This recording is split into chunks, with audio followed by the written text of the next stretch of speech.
2015 ECR season here from the World Center Race Daytona International Speedway. Got a 120 lap event. We've got almost 30 cars already in the field. It's myself, John Bucher, my broadcast partner, Colin Fern. But before we get to the actual racing action tonight, we want to take a minute, honor America, and play our national anthem.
And here's to hoping that worked. We didn't test that at all, but that was America's national anthem. So, Colin, we're getting this thing going tonight. 120 laps. What do you expect to see out of these guys? I know it's been an off season of not too much length, only a few weeks here, but it's been months leading up to this event. What do you think we're going to see tonight?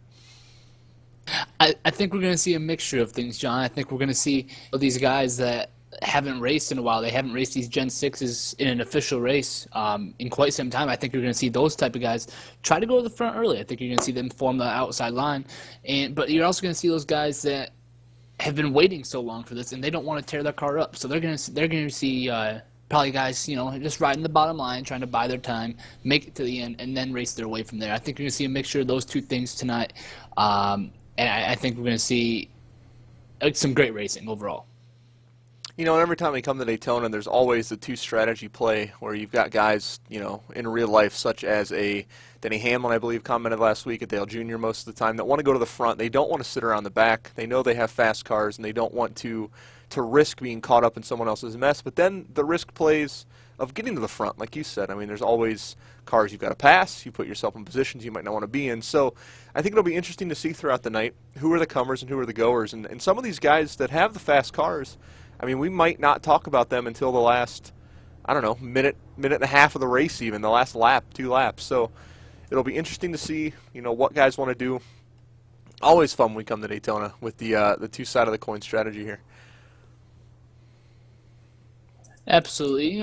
Last night, John, you and I both ran the Xfinity Series race here, Monday nights, 9:30 Eastern.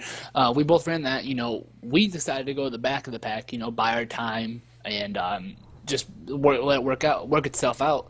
And you also had those guys like eventual winner Kevin Cook. He just stayed up front the entire night, and that worked out for him. So, you and I both ended up with good finishes. So the mixture of the two strategies isn't too bad. No, I think it really always comes down to a luck of the draw at Daytona. I mean, you can sit out all night out back like we did, and I know I got caught up in 3 wrecks sitting in the back of the field last night. Was lucky enough to not have my car too badly damaged in those incidents, but I was caught in 3 wrecks. So you can kind of hang out in the back, but that has its own risks, because then obviously you get up front with the fast guys, and they want to make moves. In the back, you kind of have that lull of peace and single file, and up front, guys want to race. So you always have the split agenda. Another thing I wanted to talk about here was fuel. It's a 120-lap event. We know these cars can get to 40 laps on a tank of fuel. I think about 44 is probably going to be their max, unless we have some super fuel savers out there. But so the 40 laps is going to be a 2-stop race. Obviously, cautions fall at different times, changes that play. But what do you expect to see in terms of fuel strategy tonight? Well, like you just said, you can go, roughly 40 to 44 laps, somewhere in between there, field run. But one thing you have to look out for is if one car, John, is leading the entire pack, the entire run, they're going to have to pit well before any of those guys in the draft are. And if someone stays out, out front in the front of the pack, for the first 25, 30 laps of a run, they might not be able to make it a two-stop race. It's going to be questionable to see if we can get those green flag runs to play in field strategy. And you're exactly right. I mean, you can not really want to lead here and end up in the lead because nobody else wants to lead. I mean, it's a strange track in the sense that being out front isn't necessarily the best place to be. I mean, we see it throughout the race. You're burning more fuel. Coming to the end of the race, being out front is referred to as a sitting duck position. Being in second is the catbird seat. So you don't really want to be out front ever at Daytona. I mean, leading laps is nice. You've got bonus points to factor in for the championship, but leading here isn't exactly where you want to be, especially early on. I think we're going to see guys, I mean, there's obviously got to be a leader, but I think we're going to see some of the smarter and maybe some of the faster guys play a bit of fuel strategy in the beginning, knowing they can get back to that lead and fall back in line a little bit. Absolutely, John. And like you said, it's a very different track. We go to super speedways 4 times a year, 2 times a year at Daytona. We go 2 times to Talladega. Both tracks have their own set of skills own set of features that require different skills to succeed. And I think Daytona is more of a buying your time type of track as opposed to Talladega, where Talladega you can make moves left and right. Here at Daytona, it's a tighter track. You can barely go 3 wide, maybe 4 wide if you're really lucky. It takes a lot more precision to be able to get to the end and finish well here. Exactly. Daytona's not really a racecraft track. I mean, Daytona and Talladega come with their own set of rules and their own set of skills. I mean, you've seen guys throughout the years that have been dominant at super speedways, and they don't really show up the rest of the year, just because not only the draft plays a factor, but it's a certain skill set it takes to run these tracks. Some people have it, some people don't. We've seen some of the best names in NASCAR struggle at these tracks a lot, actually, throughout the years, not being able to run up front, not being able to have the runs they want to have, just because of the fact that, they don't get a lot of practice here. Obviously, you can run laps all day by yourself. You see the 01 of Wayne Willard doing here. But you can't run in a pack whenever you want. And it takes a certain amount of practice and time and learning to learn the pack and to learn the draft. Obviously, Dale Earnhardt being the one who said he could see the air. It takes a lot of time to get to a level where you can feel comfortable running in the draft and then feel comfortable making moves within that draft. Absolutely. And one of the fastest cars all week, John, has been the 94 of Nick Gillis. Let's see if we can get a word with him here about what he thinks about today.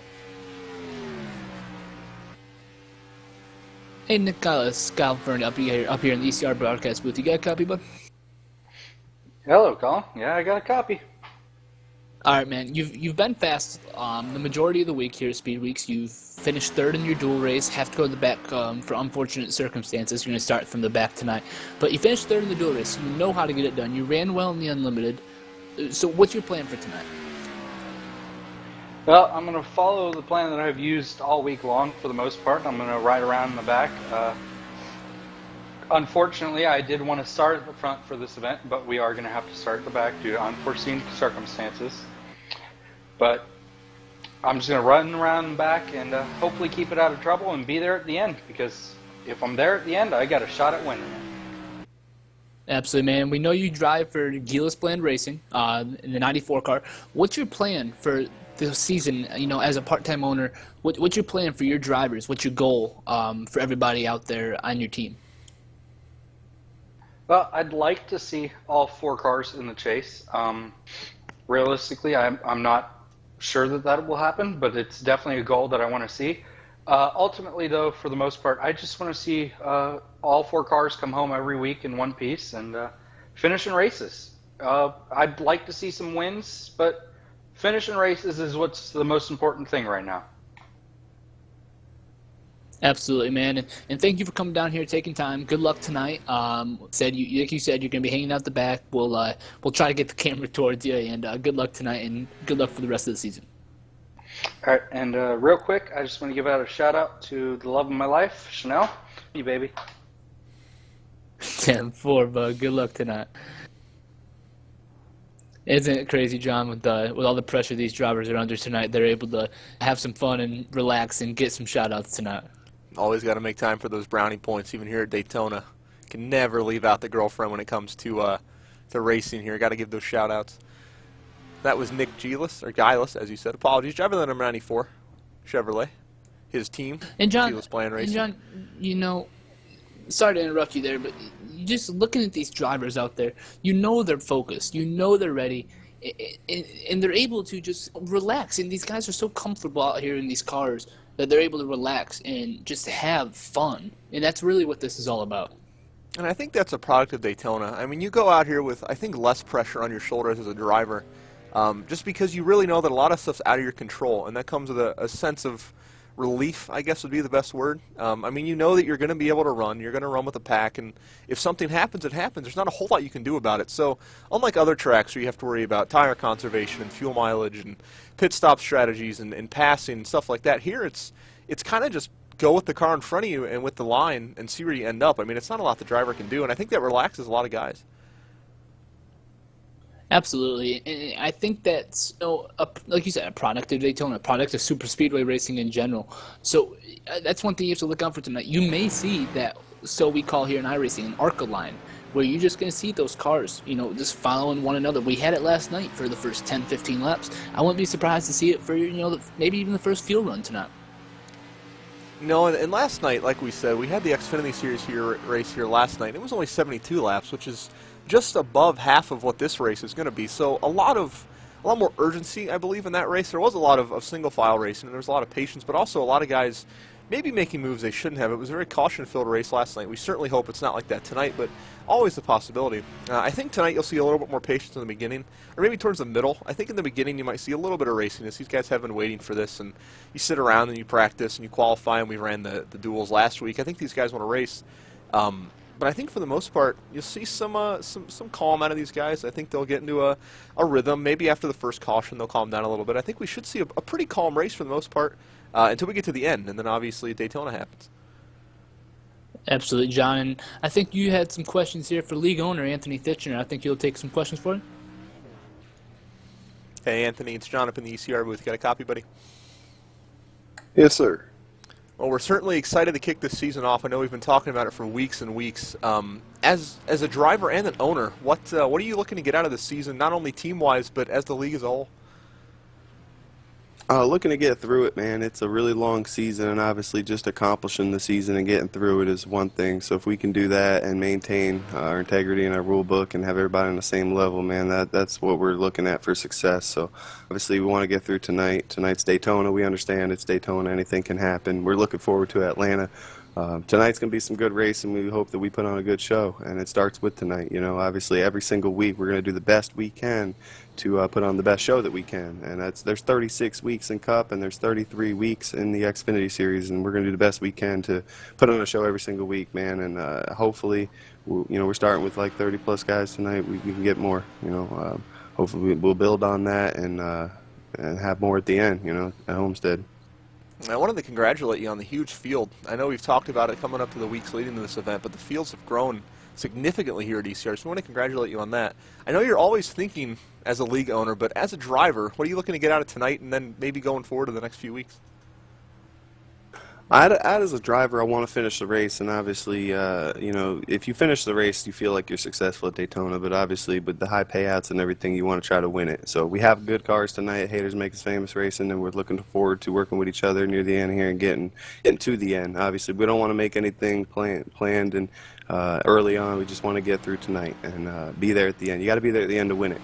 So hopefully we got good cars. We've been practicing, and it's been really fun, and we just can't wait to get tonight started, man. We'll appreciate everybody that's watching tonight and you guys for tonight's broadcast, man. We definitely appreciate it.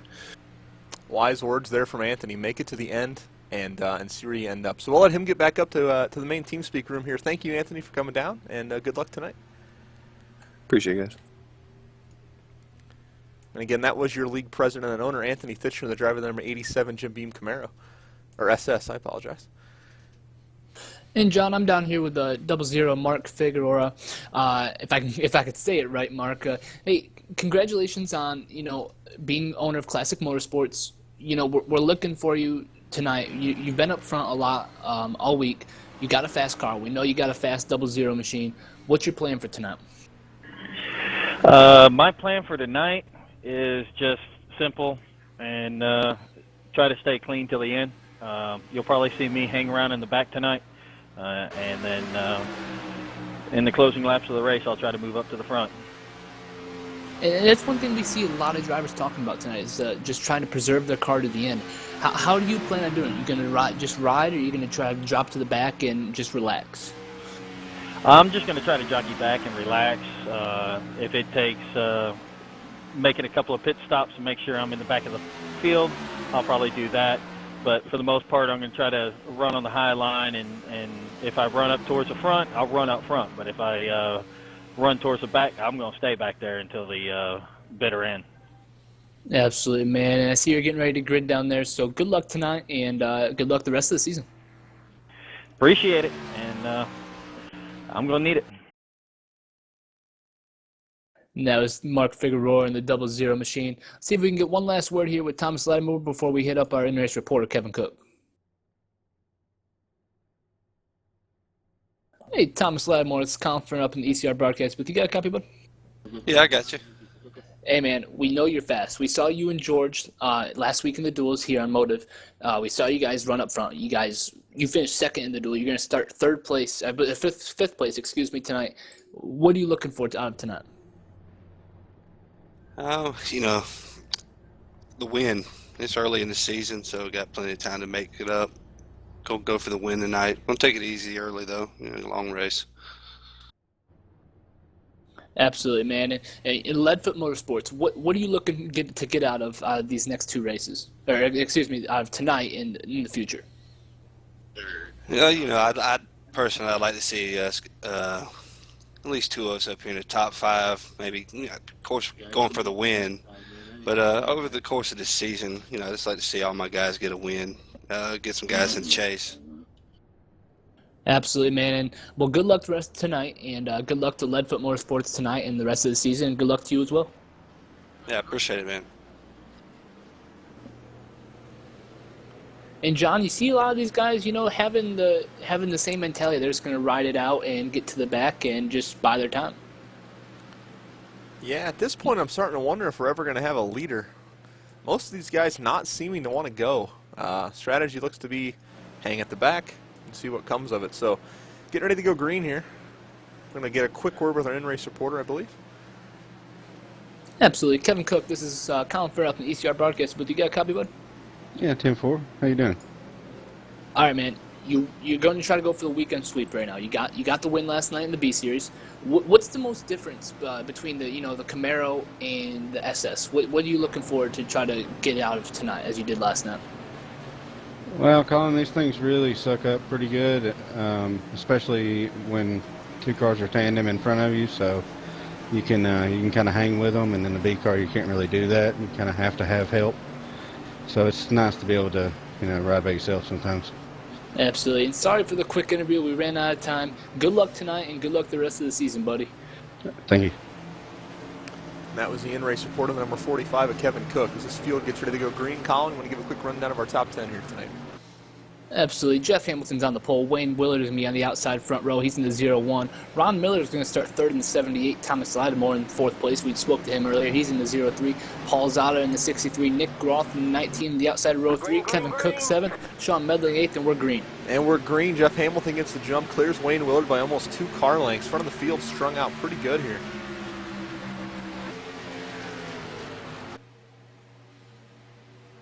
Absolutely, man. And look at this. They're all trying to get down to the bottom. That's what they're looking for. We talked to a lot of guys. They're all in the same mindset. They want to get and just ride. And it looks like the first 10, 15 cars are all single file. Yeah, I think the struggle here at the beginning is going to be to get to the bottom line. And we say that Wayne Willard pulls out a line here, I believe, but that's a 78 of Ron Miller. They want to make a move at this lead before Jeff Hamilton gets some help. And what a poor, unfortunate, we get to that word already, Jeff Hamilton unable to hold on to that lead. He's not even going to be able to lead a lap early on. Going to be a fight to the line here as Wayne Willard's going to take the first lap of the 2015 season in that 01 Chevy SS. Jeff Hamilton just got out there too far when Wayne pulled out a line. Wayne could, I think, pulled down in front of him. Didn't want to strand Ron Miller out there. Good move by him. Keeping friends early on in this event. Absolutely. I mean, it looks like, other than the top two here, we got everybody single file all the way back to about 25th position. You got Thomas Lattimore pushing Jeff Hamilton on the bottom, Wayne Willard with help from Ron Miller on the outside. Yeah, I think that's going to be what you see for most of the race, at least in the beginning part of tonight. It's going to be kind of a bit of a boring shot here from the camera. We'll do our best to keep you guys in any kind of action we see here double file. Wayne Willard's still looking for a hole down there. And now Thomas Lattimore pulls it on, looking to make a move on Jeff Hamilton. And that's unfortunate for Jeff Hamilton. We get back to that word already. Jeff Hamilton, his teammates are nowhere to be found right now. Kevin Cook closest in 8th place. So he's kind of out on his own right now. I mean, Thomas Lattimore, Wayne Willard, these guys aren't teammates. But they all have this, last season's winner, Aaron Berge in the Xfinity Series, he drives. He owns Apocalypse Motorsports. And that's who Jeff Hamilton drives for. So they're kind of all out to get Apocalypse, it seems. Yeah, they're kind of that upper echelon team here that everyone seems to want to get Hendrick, if you will, with the defending Xfinity Series champion Aaron Berge. As you see a little bit of a string out back in the pack. One car pulls high, maybe looking to go to the back. Nick Groth and Jeff Hamilton gap in the field just a little bit. Again, you don't want to get too far out. That's what allows these cars to get that run on you, but I think they'll suck back up here and fall back in line. Absolutely. And John, we talked about, we got 3 wide already mid-pack, but John, we talked about in the pre-race show, we talked about, and while they're gridding, while we're doing all the interviews, everyone wants to ride. They say they want to ride, they talk about riding, that's their plan, and then the green flag drops. And when it gets to that point, you just want to go. You get that switch flipped in your mind that you're racing at Daytona, and you want to go to the lead, and I think that's what we're seeing right now. Yeah, I know anyone that's raced here at Daytona on iRacing, or on any racing sim for that matter, knows that you can make all the plans you want in your head, and you can say, I'm going to ride, I'm going to do this, I'm going to go to the back, and then when the green flag drops, and you get your first little bit of a draft and a little bit of a run, and you pull to the outside, and you might pass 2 or 3 cars, and then all of a sudden, your riding strategy is out the window, and now you just want to go. And I think that's what might happen to Wayne Willard. He pulled out, got that run, had the lead, led the first lap, and now he's kind of hanging out there on the outside lane. We'll see if the 78 lets him back, and I think he will, yeah. Slides back down in front of Ron Miller, but costing him about 6 or 7 spots there to make that run at the lead, but he does get the bonus point for the lap led. Absolutely, John, and that's one thing we haven't really mentioned a whole lot. This is the first race of the ECR season. This is the ECR Daytona 500, equivalent to the real-life Daytona 500. These guys want to go. They want that win. This is their World Series. This is their Super Bowl. They want to get that trophy tonight. And obviously with ECR's Fantasy Funds payout system that they run here, those payouts are huge for first place compared to any other race. I mean, these guys are going to bank some money for finishing up in the field, and that can obviously go to bettering your team, bettering your teammates around you, and stuff like that. So fielding more cars, more races. So these guys have to win. They know they have to win this race. They want to win this race. I mean, this is the big one. It might be on iRacing, it might be virtual, but these guys have practiced. They've built setups. These are open setups. These aren't fixed. These guys have worked quite hard on making this work. And it seems we got one huge pack of 26 cars, and then Aaron Vincent is almost a half a lap down already in his number 49 Lowe's Chevrolet SS. He's all by himself off down the backstretch right now as the lead pack enters turn 1. And apologies for that bit of a technical issue there. Had to fix something in the broadcast front. But we're back live racing here at Daytona. Jeff Hamilton still in the lead. Nick Groth behind him. 63 of Paul Zada, Thomas Lattimore, and the 37 of Sean Medley in your single file top 5 right now. And John, we mentioned it's Daytona. Anything can happen. I think league owner Anthony Fitchner said that.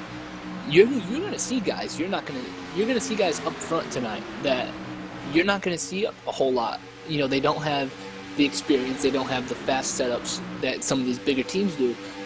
And Daytona's an equalizer, as are Talladega and even road courses or short tracks. These things are all equalizers, and can really make or break someone's season with a win, bringing you into the chase. Yeah, I mean, this being an open setup, obviously those big 4-car teams with the experienced drivers, such as Apocalypse Motorsports, have the onset of an advantage. With having setups already made, they're able to work with each other and build setups. Then you get down to some of the smaller teams that maybe are some guys newer to iRacing or maybe don't have as many teammates to work with. And those guys are going to have a little bit of a harder time getting these setups perfect, whereas, teams like we said, Apocalypse are going to come out here every week with almost pro-level setups, and in some cases probably pro-level setups. So this is a race that these guys know that they have to run well in if they want to compete for championship points, if they want to, get the best finish they can, and then, also money. It takes money to fund these teams and to race these cars. So getting up front, leading laps here, running well, finishing well is important to these guys. Absolutely. And imagine what it would be if Nick Groth and Paul Zada Even Wayne Willard or Tom Clayton or Ryan Kercheval. What if one of these guys comes away with a victory tonight? They get that big paycheck, they get the win that propels them into the chase, and they get a win that propels them the rest of the season. They get that confidence boost. And how great would it be to see that one of those underdogs pull off a victory tonight? It's always fun coming to Daytona. You always seem to have the underdog stories, as we see Chuck Harrell on a line back to the back. There goes another car.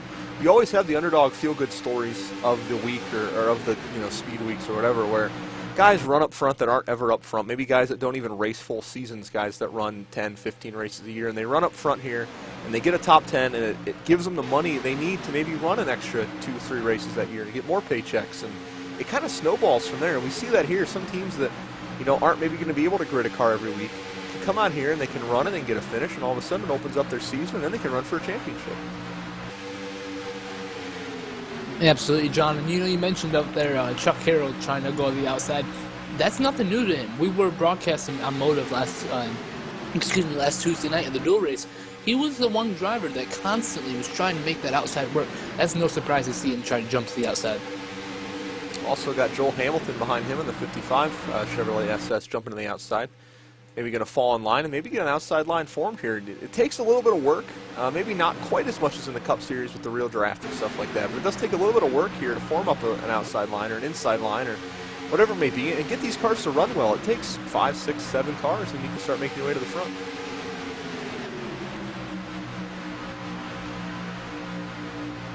It looks like Paul Zada and Thomas Ledmore, those guys, it looks like they kind of want to go. I mean, they're trying to stick their nose out. You can't really tell if they want to go. Maybe the communication's off a little bit right there, but they definitely want to get by these guys. They want to get to the front. And communicating a run at Daytona with another person who's not in direct communication with you. I mean, obviously these guys have the iRacing server, they have TeamSpeak, but not being able to communicate your every thought and move to the guy you're working with, and then making a run is extremely difficult. We'll see that all night long, I think, where guys go to pull out a line, and maybe the guy in the back will pull out, and the front guy will come up too late, or the guy in the front will come up, and the back won't get the message. So a little bit of a broken run here. It looks like they want to make a run, timed perfectly the 63 and the 03 to the outside. I don't think they're going to be able to make it work right there, John. They're going to have to do it right on the exit of the corner. I don't think if they get that run on entry, the bottom line is just going to pull away in the middle of the turn. I think they really have. They want to get that run. They're going to have to go to the outside, right out the corner exit. You know what's so hard about these cars that we didn't see in the Xfinity Series last night is these cars are so aero-fragile, I guess would be the best way to put it. I mean, the Xfinity Series cars, they run 10 to got contact. Sean Medling's going to lose it. Spinning. Hard into the outside wall. It's a big wreck. A lot of cars involved Anthony in that one. Thitchner's in it. Wayne Willard's in it. Oh, wow, 94 of Gilas gets in it. They're still piling up. 00 of Mark Figueroa, another pre-race interviewer, is going to be in that one. Sean Medling just snapping loose at the wrong time. We'll go back and take a look at this.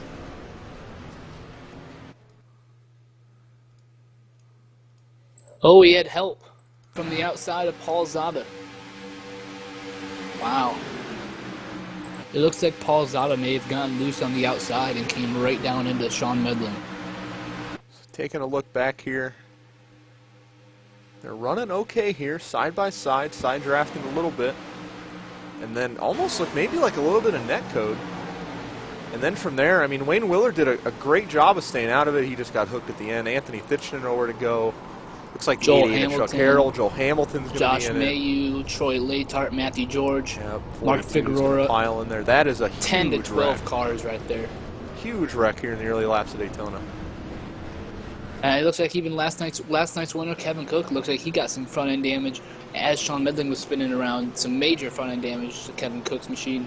And just so many good cars. Wayne Willard, Sean Medling, Mark Figueroa, Aaron Vincent. And Aaron Vincent may have gotten through that because he was so far off the pack right there. But a lot of good cars that John taken out in that. And that's where we talk about, Colin, where running in the back of the pack is safe in a sense, but then when something like that happens and it bottlenecks so quick, I mean, some wrecks here are avoidable. The car will spin, it'll catch 1, 2, but when the car comes back up the track and cars scatter and then they're spinning down the track as well as up the track, I mean, when you're back there, you can't slow the car down fast enough. As we've got pit stops here, it looks like third place on back is going to come on down. But you just can't stop the car fast enough, and you can't help but just pile in. Absolutely. And I believe Paul Zada will probably receive the EOL on that one right there. You see 3 cars stay out. It's Jeff Hamilton, Nick Groth, and Joey Lamb. But John, the term unfortunate is going to come up again. You know it is. But how unfortunate is it for those guys that were hanging out in the back? You know, those Nick Gileses, those Joel Hamiltons, Anthony Fitchners, you know, Josh Mayhews. You know, all these guys that are hanging out in the back, and their days are ruined. And you hate to see it because you feel a sense of security back there where you feel like if a wreck happens, I can see it, I can stop. And then that happens, and you kind of lose your trust, I think, in not only, you know, obviously, you know, this race, but in your racecraft in general, because it kind of takes your confidence away when you get that sense of security and then you lose it like that. When you pile into a wreck, when you think you were able to avoid it, or even like Wayne Willard, who was through it effectively and then got clipped. So, you know, these guys, obviously their nights are torn up, you know, their car's torn up tonight, but it'll be interesting to see going into Atlanta next week how they race maybe differently, more aggressive, less aggressive, coming off this wreck. I mean, this is a big one here. That took out 5, 6, 7 cars. I know Wayne Willard's night's done. Sean Medling's night's probably done. Some cars are going to be able to keep going. Absolutely, John. It's like I said, it's just so unfortunate. I mean, obviously, you get that chain reaction type thing where not everybody can see the wreck, not everybody can slow down as quick as some of the guys who are closer to the wreck can, and they rear end. I think. I mean, it's not. It's a fact of the matter is where 9 to 10 guys just got taken out because of one person's mistake. And that's what this type of racing brews. Yeah, you summed up Daytona pretty much in a nutshell there. 9 to 10 guys get taken out because of one guy's mistake. We see it in real life all the time. We see it on iRacing all the time. One guy in you know, 3rd or 4th position makes the slightest mistake, not even a big mistake like we saw there. I mean, that certainly wasn't. It looks like he just got loose. Yeah, maybe a little bit of net code, or he just got loose, or he caught the apron, or whatever may have happened. Just a slight, you know, error in judgment, and 9 guys' nights are effectively ruined. And that's Daytona in a nutshell, I think. But with that thought, we're going to take a quick commercial break, our first one of the season. Again, we'd like to thank you all for coming out tonight. Thank you, ECR, for putting on this great race, and iRacing for hosting it. So we'll be back in just a few minutes, guys.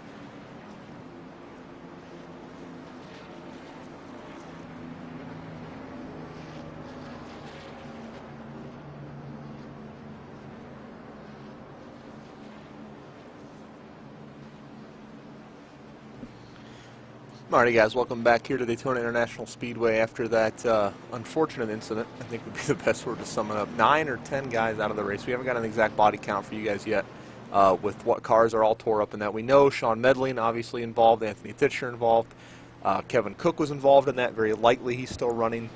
The 50 of Matthew George was caught up in that. 00 of Mark Figueroa was involved. The 88 of Chuck Harrell got some damage.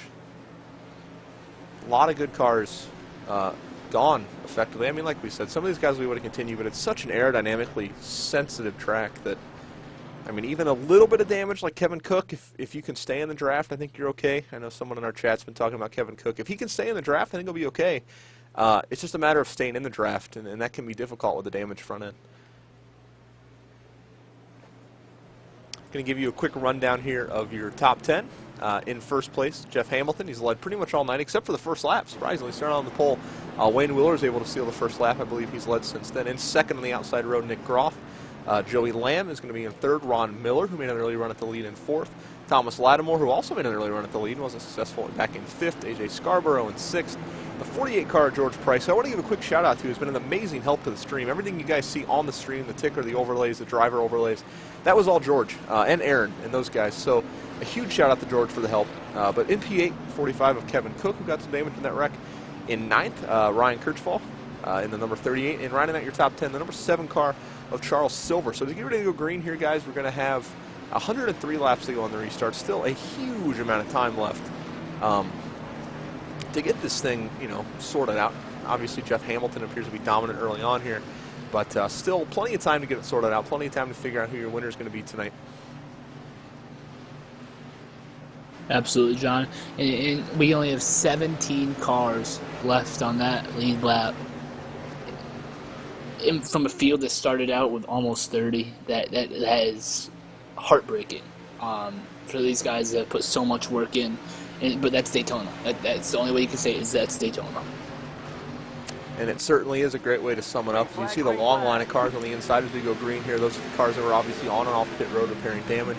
A lot of banged up front ends. It's Jeff Hamilton on the early jump. Nick Groth going to slot in third here, obviously. Now we're going to see the battle to get back to the inside line after the double file restart.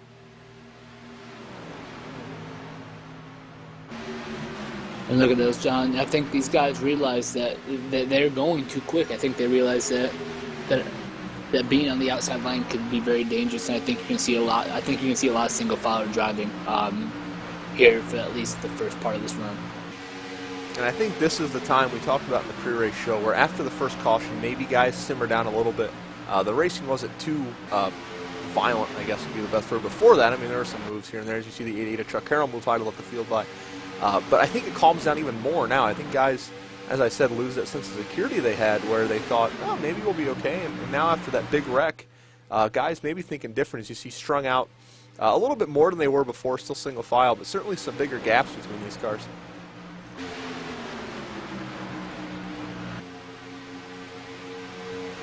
And yeah, John, go ahead. I was going to say, certainly not only the drivers upset about this. I mean, I don't know if you can hear it in our voices, but the tone of our voices have completely changed. We hate seeing incidents like that, especially early on. I mean, these guys, it's hard to sum up the amount of work that goes into a virtual race for no money. I mean, these guys practice and practice and practice, and I know they've been racing for the last 2 weeks practicing. They've been building setups, they've been working, and then for something like that to happen, it's just so unfortunate, I guess would be the word, that it breaks your heart to see. I mean, it's obviously nowhere comparable as you see essentially a Gen 6 modified rolling off pit road. Now I don't know exactly the number on that, but it's hard to compare it to obviously real life where they spend months and months working on these cars and hundreds of thousands of dollars. But I mean, these guys have jobs and families and lives outside of this, and to take their free time that they do have and put it into building these cars, you hate to see them tore up. Absolutely, John. Like I said, it's heartbreaking to see some of these guys. I mean, some of the fastest cars all week long. Anthony Fitchner, Wayne Willard. Wayne Willard won one of the duels the other night. Chuck Harrell's been fast. He's been able to make that outside work all by himself. Mark Figueroa, we talked to him. He was fast. Nick Gillis, Joel Hamilton, Matthew George. I mean, half of GBR just got taken out in that wreck. Half of Haters Make Us Famous, 3/4 of Haters Make Us Famous got taken out in that. It's just so heartbreaking to see some of these guys work their rear ends off and to have all of it just go away like that. And giving you a look down the list here, you can see the 88 of Chuck Harrell has retired from the event, the 87 of Anthony Fitchner has retired from the event, the 01 of Wayne Willard as well has retired from the event. The names at the bottom there are admins and broadcasters as more retires pop up here. It's just terribly unfortunate for these guys that have worked all off-season. 00 Mark Figueroa rolling up on top of the track there. No front end left on that car. As we said, though, still a lot to drive for these guys that were hurt. Obviously, points on the line, money on the line for DNFing costs money in this league, fantasy funds. So these guys have, they still have stuff to drive for. If they have a motor, they should be on the track, and they're showing there, as you can see, the 00 badly torn up, but still out there riding around. Absolutely, Johnny. We mentioned Kevin Cook got slightly involved in that. He's been able to stay in this draft with a car in front of him and a car behind him. So I don't think he's fallen off that too much right there. The thing that worries me the most about a driver like Kevin Cook that has that slight front end damage is once they try to make a move, or if at any point during the night they find themselves stuck on the outside, if they fall to the back, I don't think they can keep the tail end of the draft without help from behind. I think that's where the struggle is going to be with a damaged front end like that, especially in these Gen 6s. I mean, it's hard enough to hold the draft from the tail end without damage, but I think once you lose that pocket of air behind you as well, I think it can be extremely challenging. So as long as he stays in line and in draft, I think he'll be okay. He might, he's in 9th, might salvage a top 10, even a top 5. But he certainly has to be extra careful now with every move he makes. And John, I just mentioned the big names that got taken out in that big wreck right there we had on lap 14. But a lot of the underdogs got through it. Nick Groff, Joey Lamb, Ryan Kercheval, Charles Silver, Tom Clayton, Aaron Vincent, Luis Salmazo. These guys got through it. The underdogs have the advantage right now to see if they can knock off one of these big-name drivers like Jeff Hamilton or AJ Scarborough, or Justin Bland, one of these big-name guys that have the equipment. And you see it all the time in real life. Guys that maybe don't have the horsepower to hang with the front pack actually becomes a bit of a blessing because they're able to avoid these wrecks. Some of these guys that maybe want to hang out back, don't think they can necessarily get up there and run and lead, got through it just because of the simple fact, maybe minus Nick Groth, that they were hanging out in the back. Nick Groth was one of the drivers, I think, that was ahead of that wreck, luckily. But some of these guys getting through it by sheer luck, some of these guys by strategy, and some of these guys maybe using the lack of horsepower to their advantage. Absolutely.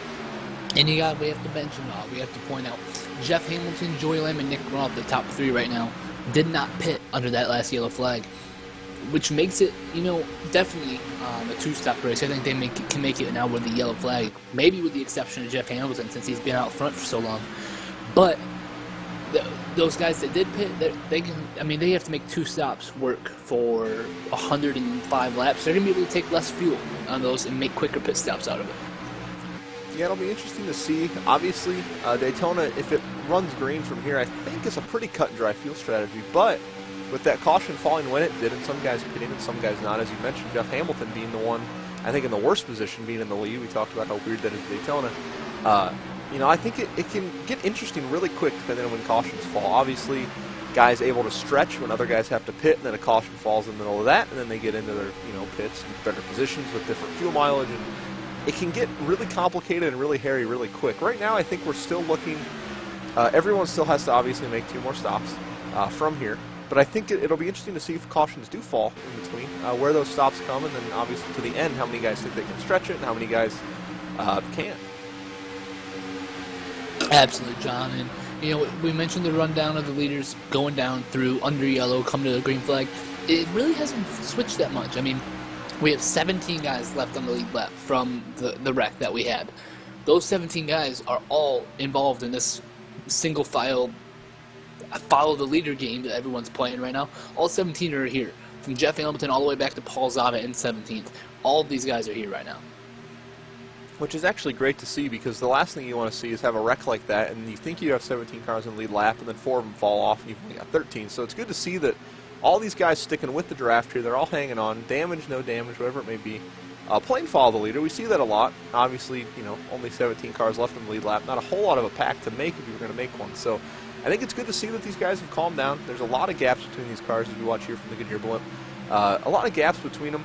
There's, a lot of safe room there if these guys do touch the apron, if they do get loose. They have some room to check up and avoid as they come up on a slower car here.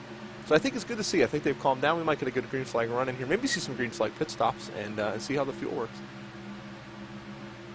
Absolutely, John. You can see from the Goodyear blimp there, off turn 2 there, Joey Lamb lift kind of came off the yellow line, and he has to be careful of that right there, because that could easily cause an accident. It may not be him, it may be another driver, 8th, 9th, 10th, somewhere in the pack. But if they drift up like that, that car behind them is gonna want them to take that. They take the spot that they're in. You may not see it right away. It may take a couple times to try it, but eventually one of those drivers is going to try to overtake the driver in front. Like you see right there, Joey Lamb drifting up. He has to be careful because he could easily get turned in that situation. And it's almost an involuntary slingshot. You hear him talk about slingshots all the time. It almost does it involuntarily, especially when you're 2-3 cars back in line, because that guy lifts up, and so you're able to almost vacuum off his air, and then you're catching the guy's air in front of you as well, so that's helping. So you see him drift up again right there. If he keeps doing that, eventually Nick Groth is going to suck up under his left rear fender, and we could see something bad happen. You see it ever so rarely, I think, in real life. They've pretty much got it down to a science. But here on iRacing, where different variables come into play, and obviously it's not exactly as it is in real life, these guys can wiggle a little bit, and it can cause some problems.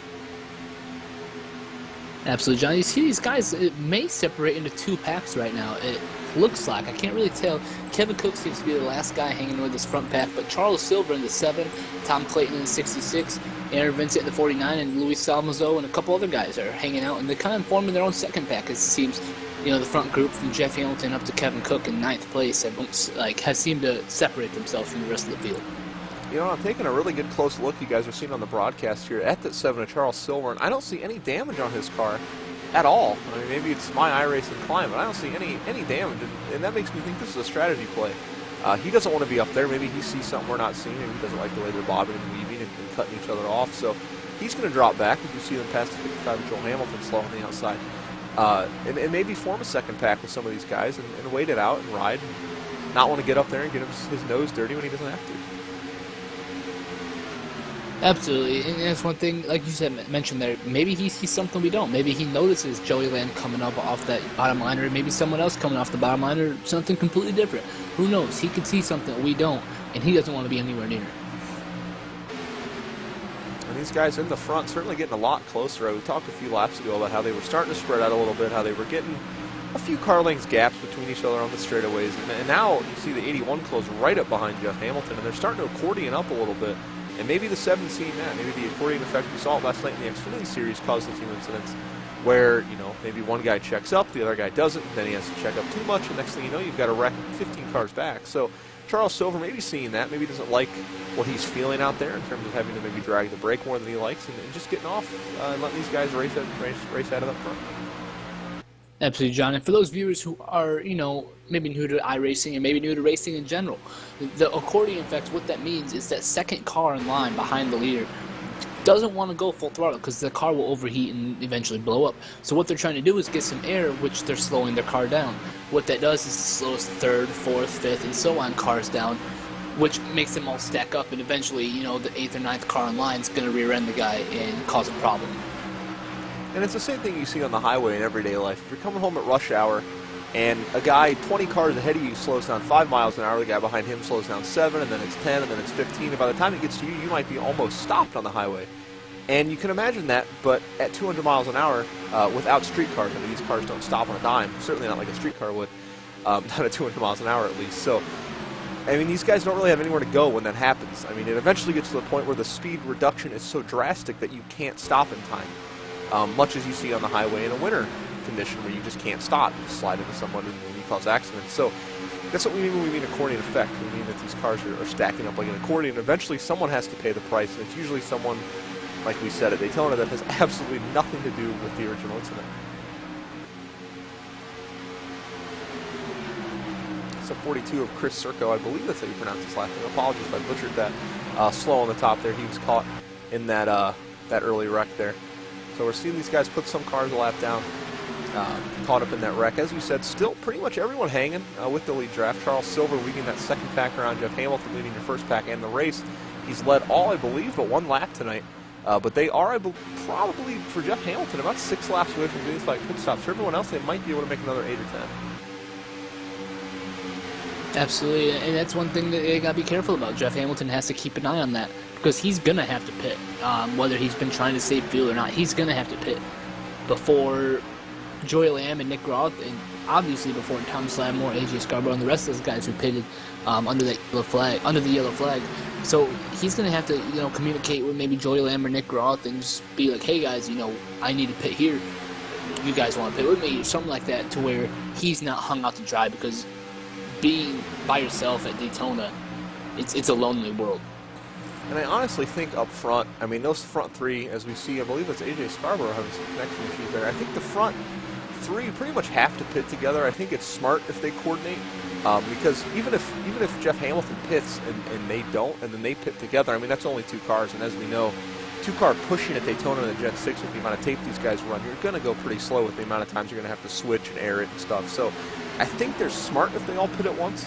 Obviously, I don't know what's going on in their team speak and their communications. I don't know if they're thinking of that or if they're all different fuel strategies, but they're the only 3 that are on that fuel stop strategy where they're going to have to pit probably 10 to 15 laps before everybody else. So I think it would be smart for them to bring it down. I don't know if they will, but I think it would be smart. I also like to take this time to welcome any new viewers to the stream. We run this every Tuesday night, 9:30 Eastern Time. We go live just a little before the race. It's when the green flag drops, 9:30. If you guys want to hit that follow button, you can follow us on Twitter as well at ECR_league and moist_online for all your information regarding the league and its goings on. So I'd like to welcome anyone on the stream and say thank you for coming out today. You know, John, we've really seen that front pack really opening it up over the the last group there. We get the first group full of 9 cars and the second group full of 8 cars. I mean, these guys have really split right down the middle as best as they can. And that second group, they got to be careful because they have just as many guys as the front group. I mean, we mentioned the accordion effect or someone drifting off the yellow line. That could definitely cause problems in that pack just as well as the front. Another thing the backpack has to worry about, looking at these cars from the blimp, a few of them have damage. I know the 12 right there has got some pretty significant just flat front end damage. But a few of these guys throughout the pack have damage. You see them weaving, kind of wiggling 2 and 3 wide sometimes back through there. So it'll be interesting to see. I mean, that's kind of, I think, a more volatile pack than the front. Obviously, with those guys coming to pit road soon, that might get a little hinky. But I think this pack is one to watch for. Maybe the next yellow coming out of here. I mean, these guys could always have issues, someone not checking up when they should. So I think it'll be fun to watch. Obviously, you have to keep an eye on the front pack. That's where your leaders are, or where they're running. But this backpack could bring some drama in the coming lap. Let's even get a rundown for our viewers out there, John. Jeff Hamilton and Joy Lamb, Nick Groff, the two of those guys have been out front all night long. They stayed out under that yellow flag and were able to get down to the bottom, and nobody's really been trying to make a move on them. So those top 3 are still the top 3, I should say. Jeff Hamilton, Joy Lamb, and Nick Groff are the top 3. Thomas Lattimore and AJ Scarborough are 4th and 5th, respectively. Those guys have the 4 fresh tires. They have enough fuel to go, 15 laps farther than the front 3. Those guys are 4th and 5th, and when those top 3 pit, will get the lead. Ron Miller's in 6th. George Price, you mentioned him, John. He's been a big help to the broadcast and everything that MOTV and ECR have done for broadcasting purposes. He's in 7th. Ryan Kercheval, one of the underdogs we mentioned, he's in 8th. And rounding out the last car in this front pack, Kevin Cook, he's won last night's Xfinity Series race here at Daytona from basically about that same position. So you got to watch for him, and I'll let you take it up for the second group. Yeah, you can see the big split in the times there. Kevin Cook about a second behind the leader, and then you got all the way back to the second pack here with Tom Clayton in the 66 car being in P10. After him, you've got the 49 of Aaron Vincent in 11th, 12 of Rob Burns in 12th. Look at that. 65 of Justin Bland in 13th, 72 of Luis Salzmo in 14th. The 7 of Charles Silver, who was leading this pack, but's now falling back maybe on a fuel-saving strategy in 15th. So that's your top 15. As we said, some of those guys might have a little bit of damage. Not exactly sure on the extent of all their damage, but Troy Latart and Paul Zotto going to run out your top 17 and all the cars on the lead lap. You see Matthew George there being the car in the Lucky Dog, 1 lap down in that 50 in 18th position. And one thing I'm really watching, John, is Thomas Lattimore seems to be testing when he can make that move. And I know that's something you can practice in speed weeks and in the practices leading up to the event.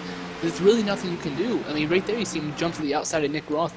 Maybe he's testing when he can make that race-winning move, because it's definitely something a driver has to practice before he does it.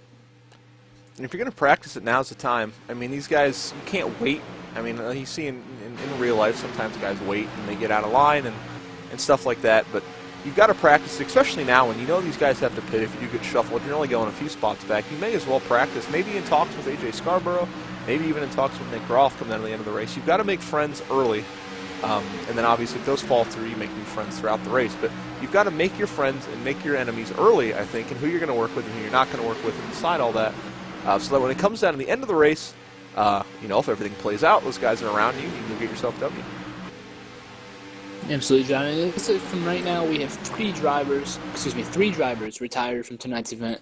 It looks like we have Wayne Willard, Josh Mayu, and Chuck Carroll all retired from tonight's event. I think Sean Medling's still in the garage area. He may come back out. But as of right now, Wayne Willard, Josh Mayu, and Chuck Carroll are all retired from tonight's event.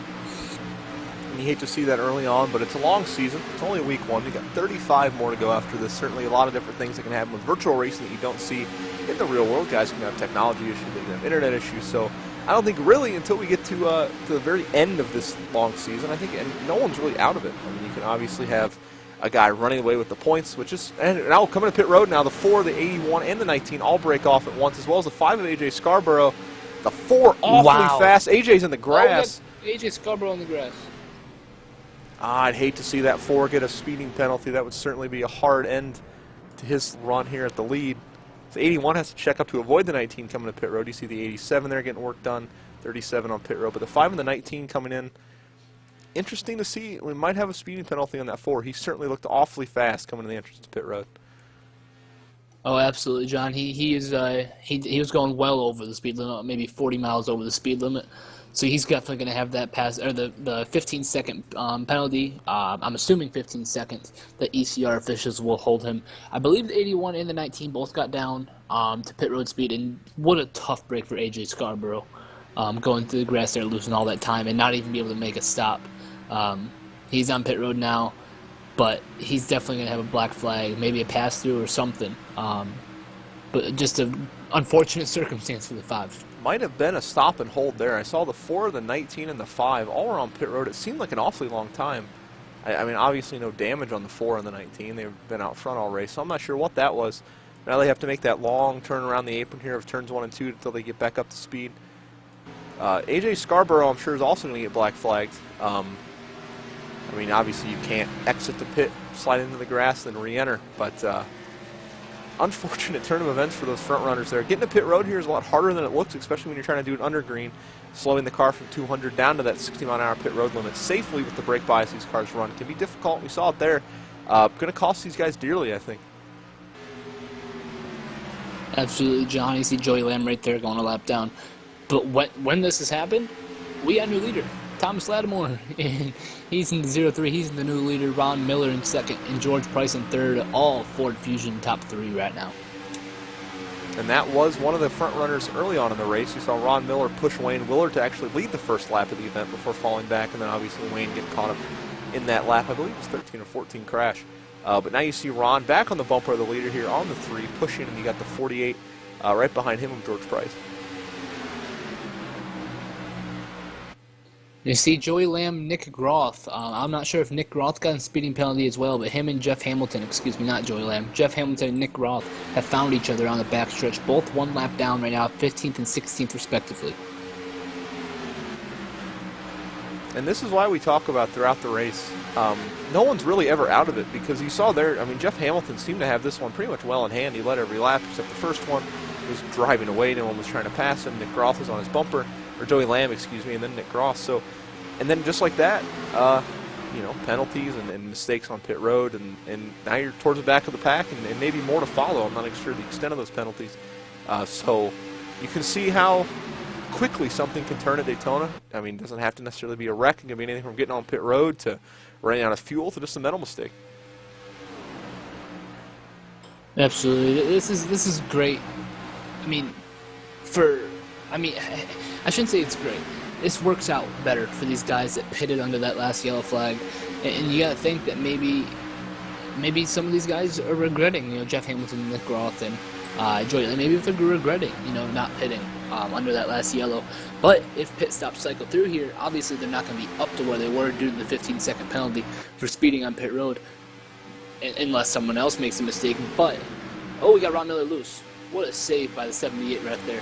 Good save from P2. But these guys that have pitted, barring any problems on pit road, are going to be definitely in better shape.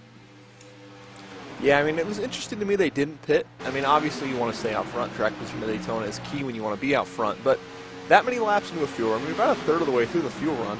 And we know the tires wear here quite a bit. We've seen it in the NIS race last week and throughout different, you know, hosted sessions and stuff. We've seen the tires actually wear a considerable amount. So it was funny to me they didn't pit. I would think they'd bring it down there. I mean, there's not too many spots to lose. There were damaged cars. They would have been out even if they were the only ones to pit, I think, in like 12th or 13th. And they had fast cars. So it's one of those things where you have a fast car and you have the race, you know, well in hand. Why gamble? I mean, there's not a whole lot of reason to gamble there. So maybe they're working a fuel strategy. I don't know. But those penalties certainly going to hurt them in the long run. Absolutely, John. And like you said, it's definitely going to hurt them. But if these guys pit up here, they're going to be on the lead lap. They're going to get that lap back. And then, who knows, if a caution comes out, everything changes. You could be in 15th place, 20 seconds behind the pack, have a caution come out, restart 15th, and be in the lead in 3 laps. Daytona is that type of track, as is Talladega. So it's something weird. I mean, this track, this type of racing always comes around to bite people in the rear end if they make mistakes. But in the end, it could work out perfectly. And I would like to point out that all those drivers that had the mistake on pit road are 1 lap down. I believe AJ Scarborough just won his 2nd lap down. So it's going to be hard for them to dig out Nick Groff. I believe Joey Lamb now, I think, is showing the lucky dog spot in the 12th position. So it's going to be hard for them to dig out. That's a rough spot to dig out a lap down on the super speedway. It's hard to go out and get your lap back through strategy. You don't usually go a lap down pitting here. So it's going to be hard to go out there and get your lap back. Those guys in a bit of a pigeonhole. You see the 48 get loose and touch the apron a little bit. And you got to think, John, these guys up here that did pit under that last yellow, they're going to be coming to pit road shortly. They're coming to lap 51 right now. They pitted on lap 15 of 120. As this time by, we have 70 laps to go, but they got to pit some here time soon.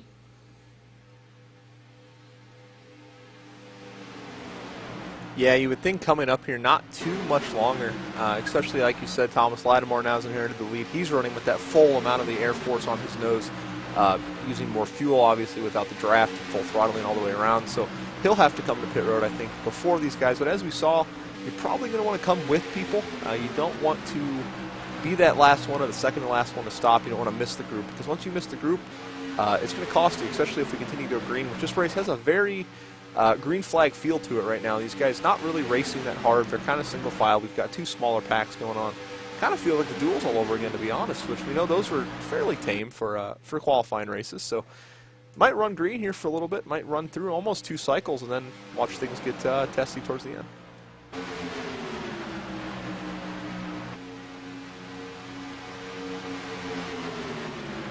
You can see the 3 of Thomas Lattimore slid up a little bit on corner exit. I was talking earlier about how those tires wear.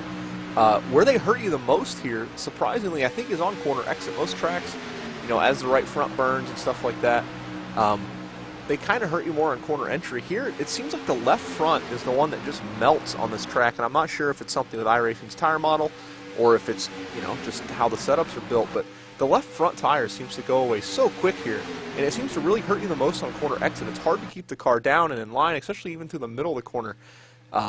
So watching the 3 race here, he's pushing up a little bit on corner exit. I'm not sure if that's intentional. We've been watching guys kind of bob and weave in the middle of the corner. So watching that as we go forward could get kind of fun if we get side by side. Oh, no doubt, John. And like you said, the tire wear is a big factor. I know you and I had both problems with it in the NIS race. Obviously, in the NIS is a fixed race. You don't get to work on your setups. Here, you get to work on your setups, which could hurt or help your tire situation. I know a lot of these guys probably don't think about tires. You don't really think about tires when you come to super speedway events. But, I mean, with this situation going through their head, they have to be thinking about it now, or at least their crews do. And the thing people seem to always forget, myself included for that matter, when it comes to Daytona and Talladega and super speedway racing, is that tires are still tires here. I mean, these guys are still running, even with the banking, they're still running 200, sometimes up to excess of 202 miles an hour into these corners, and that's putting wear on the tires. I believe it was Dale Jr. once said, in response to a tweet on Twitter, someone asked him what would happen if he took the restrictor plates off. He was a fan of that, in excess of 230 mile an hour speeds without the restrictor plates, and he simply replied that the tires would blow in turn 1 because they just couldn't handle it. People seem to forget that these are still Goodyear Racing Eagles on these cars. These aren't any kind of super tire, obviously made for super speedway racing, but they still wear with these insane speeds these guys are on. Absolutely, Johnny. I've noticed one thing right here. AJ Scarborough seems to have latched on to this front pack, as well as Joey Lamb. Both those guys are now 2 laps down, I believe. Joey Lamb only 1 lap down now. But both those guys have latched on to that front pack. So when this front pack pits, they will pit before the rest of the field, or before those 2 have to pit again. AJ Scarborough and Joey Lamb are going to be all out there on their own. And I think it's important that they stay together because, as you said, they're obviously not going to pit when these guys pit. That would be just a waste of a pit stop, as they are pitting right now. Right oh, we got contact with George Price.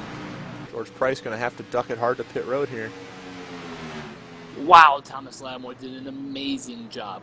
Amazing job by all those guys. That wasn't the prettiest or most coordinated of the pit stops there, but they all made it work. I think they all got away scot-free. Focus on what was your leader, Thomas Lattimore, hitting his pit box here. One thing you got to watch for is if that second pack stays out, and they don't, everybody on pit road now. You don't see anybody going down. Pack. The 50's in. Excuse me, that's a 38 of Ryan Kirchhoff. And apologies. And Joey Lamb got the lead lap. Is back on the lead lap. I'm fairly certain I'm mispronouncing your name, or his name, excuse me. I know there's someone in chat that continues to correct me. If I tried to pronounce it the way that they were saying, I think I'd butcher it even more. So we're going to stick with Ryan Kirchhoff for this race. We'll speak to him after and figure out a better pronunciation. But apologies for destroying your name, Ryan. I don't mean to, I promise. In the race off pit road, it looks like Ron Miller may have just gotten the lead. Thomas Lattimore second, and Kevin Cook out third.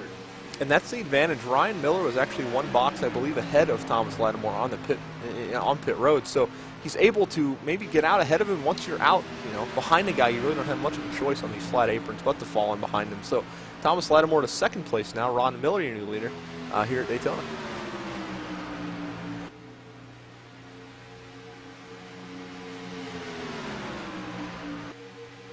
Again, if you guys are new to the stream, go ahead and click that follow button. We're live every Tuesday night, 9:30 Eastern Time. The green flag drops. We're live just a little bit before that. You can follow us on Twitter at ECR_league or moist_online. I appreciate it. I got a few new followers tonight. We thank you guys for coming out supporting the stream. We're still fairly new to this, so apologies for any technical bugs you may see, but we appreciate everyone coming out and having a good time with us tonight. We're certainly having a blast up here in the booth. We do apologize for that early incident. We would have liked to have seen all 30 cars stay in the field, but still a great field left. A lot of big names out there running around. Ron Miller, obviously one of the underdog stories out there, leading the race. Thomas Lattimore behind him. That'll be a great battle coming down the stretch. Kevin Cook in third position after being in that wreck, and then you've got George Price hanging on to the tail end of that lead pack. Or I guess pack, maybe not the right word. The lead string of cars. We'll go with that. Absolutely. The pit stops have really, really widened out these, quote-unquote packs that we did have, those 8 or 9 car fields. The top 4 have now separated themselves. Joey Lamb, remember, he was the one that stayed out, pitted earlier, stayed out under that first yellow flag. Him and AJ Scarborough are both, AJ Scarborough is one lap down. Joey Lamb is on the lead lap. He is trailing just behind that first pack, trying to catch them and get back into sequence with them as well. Ryan Kirchhoff is all by himself back there in his number 38 Chevrolet SS. And then the second pack starts. We got Aaron Vincent starting out, but all the way back to Justin Bland. Paul Zada, Nick Groth, Jeff Hamilton, Luis Salmazo, and Charles Silver, all way off the pace. Not off the pace, I should say, but off the lead packs. 35 seconds back. A quick shout here. Nick Olson, I believe, brought up in the chat why the 7 and 72 were showing a lap down, or 2 laps down, I believe he said. They are currently on the lead lap, at least that's what it's showing on my my ticker over here. I don't exactly know what happened. Maybe a pit stop strategy. They're hooked up together, so something that happened with both of them, maybe contact on the track that they bring on a caution or something like that. Apologies for missing that. We're not exactly sure what happened, but they are showing, at least for me, on the lead lap, Colin, if you'd like to back that up with some actual iRacing client data. Absolutely. It just looked like they got off sequence on pit stops. They stuck together all the way through. So I think they pitted a couple laps, I believe, earlier before the leaders did. So they were in a little different sequence than the rest of them. So thank you, Nick, for pointing that out. Obviously, I keep an eye on the ticker over here. I try to watch as much as I can. It's a little bit challenging to read, so I apologize if I missed something that might happen in the race. You guys see anything out of line or anything weird with the ticker on the top of the screen, or just something on the track that we just plainly miss, or if you're in the client yourself, please call it out. We'd love to touch on it. We'll do as much research as we can. Obviously, if we have to, we'll go up in the main team speak and ask what happened. So thank you for calling that out. You guys are our second set of eyes on this race, and we appreciate it. Absolutely, John. See if we can run down through the field here. After pit stops, Ron Miller was able to get that quick 4-tire change on his white trash Ford Fusion. Beautiful sponsor by Ron Miller, his number 72 Ford Fusion. He's the leader. Thomas Lattimore in the 03, he's right behind him in the Harley Davidson Ford Fusion. Kevin Cook, the lone Chevy in this lead pack right now. He's in third place in his number 45, trying to go for that weekend sweep here at Daytona. Last night's Xfinity Series winner, and George Price in his number 48, heavily in Ford Fusion. He's in the 4th position. In the 5th position, Joey Lamb in the number 81. In the 6th position, Ryan Kirchhoff. He's the first car off this lead pack, 6 seconds behind the leader. And then we really fall back to 49 of Aaron Vincent, 66 of Tom Clayton, 12 of Rob Burns, and the 82 of Troy Latard are 17 seconds off the pack. So those guys struggling just a little bit to maintain this front group here, and we'll see throughout the night, maybe through some cautions, they can get themselves back up in this race. We are past halfway. We'd like to give a shout, obviously, again, to everyone coming out to the stream. We do appreciate it. But we've just passed halfway here at Daytona, and see what the second half has to bring.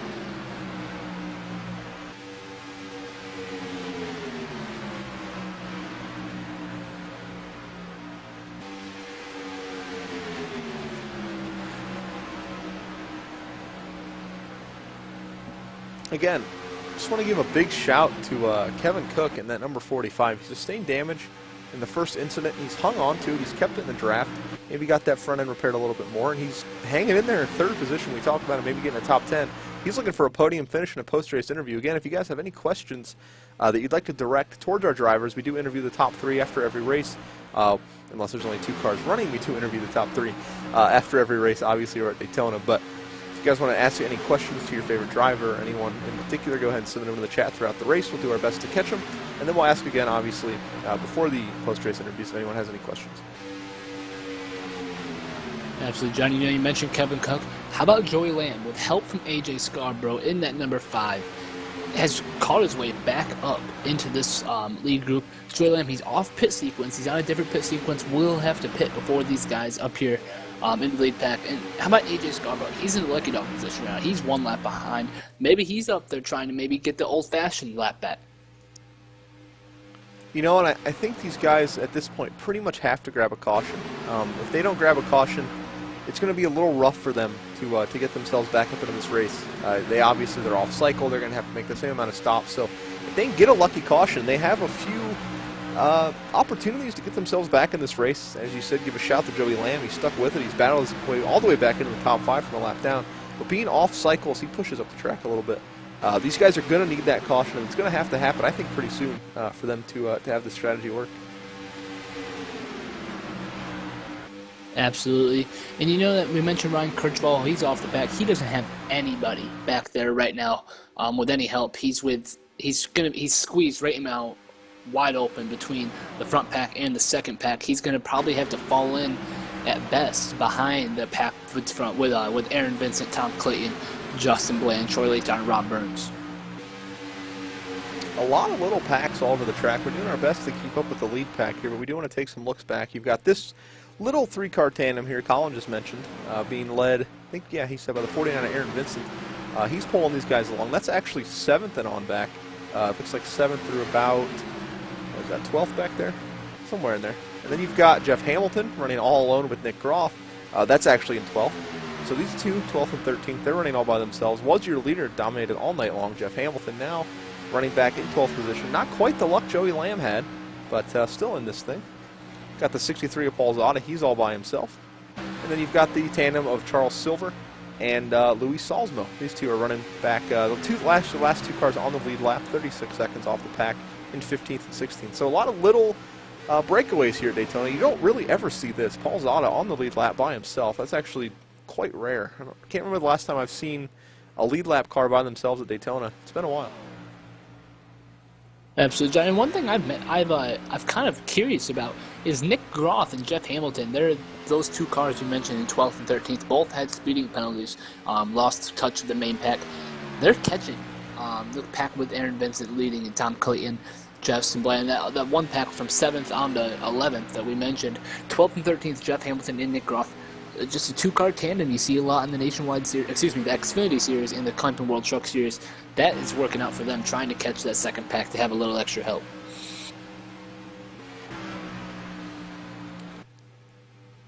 Your leader, still Ron Miller in that number 78. Thomas Lattimore looking to the outside, maybe cooling the nose a little bit. They've pulled away from Kevin Cook, so maybe Thomas Lattimore starting to push the issue. We're coming up, obviously, past halfway. These guys still going at it quite racy, I'd say, for only being like a 5 or 6 car breakaway here at the front of the pack. As we mentioned, AJ Scarborough, the caboose of this tail, is actually a lap down, so these are your top 5 running nose to tail. Ron Miller back through Joey Lamb. Joey Lamb obviously off pit cycle. He is going to have to make a pit stop before these guys, so he's going to need that quick caution, which I don't see happening. There are a lot of, as we said, little breakaways. Not really the typical caution-filled Daytona-type racing that you see at these tracks, which is good. I mean, we were hoping for a green type of race tonight. Obviously, watching pacing isn't exactly the most fun thing in the world, so we'll have to see after that first caution. These guys have made it to a pit stop. They've strung themselves out, and they're starting to, kind of form the character of this race. Absolutely, John. And this is some great racing you have here. I mean, it may not be interesting, to some viewers outside of the racing field, but definitely fun. These guys are working their rear ends off, trying to get everything they can. You work in the drafts, trying not to blow the motor up. And these guys are still trying to catch the pack, especially the second pack with Aaron Vincent. Those guys have nothing to win, nothing to gain, but a hell of a lot to lose if they get too racy. As we see him go by the 2 lap cars of Chris Circo and Mark Figueroa. Again, apologies if I'm mispronouncing Chris's name. We'll have to get with him after the race and find out the pronunciation. Coming up on another lap car. I don't quite see a number on that. But getting going here, obviously. Like we said, past halfway, still single file. Thomas Lattimore, though, all over the bumper. Was all over the bumper of the 78. Kind of backed off. Now, I got to wonder if he's wanting to get to that lead and lead some laps here. Absolutely. He led early. He has some laps led. He's probably up there close with Jeff Hamilton for most laps led tonight. Obviously, Jeff Hamilton has the most. Ron Miller's even led quite a few since those pit stops, but we never know. So obviously, yes, you probably want to get to the lead. And one thing I'm not seeing is AJ Scarborough. He's being patient.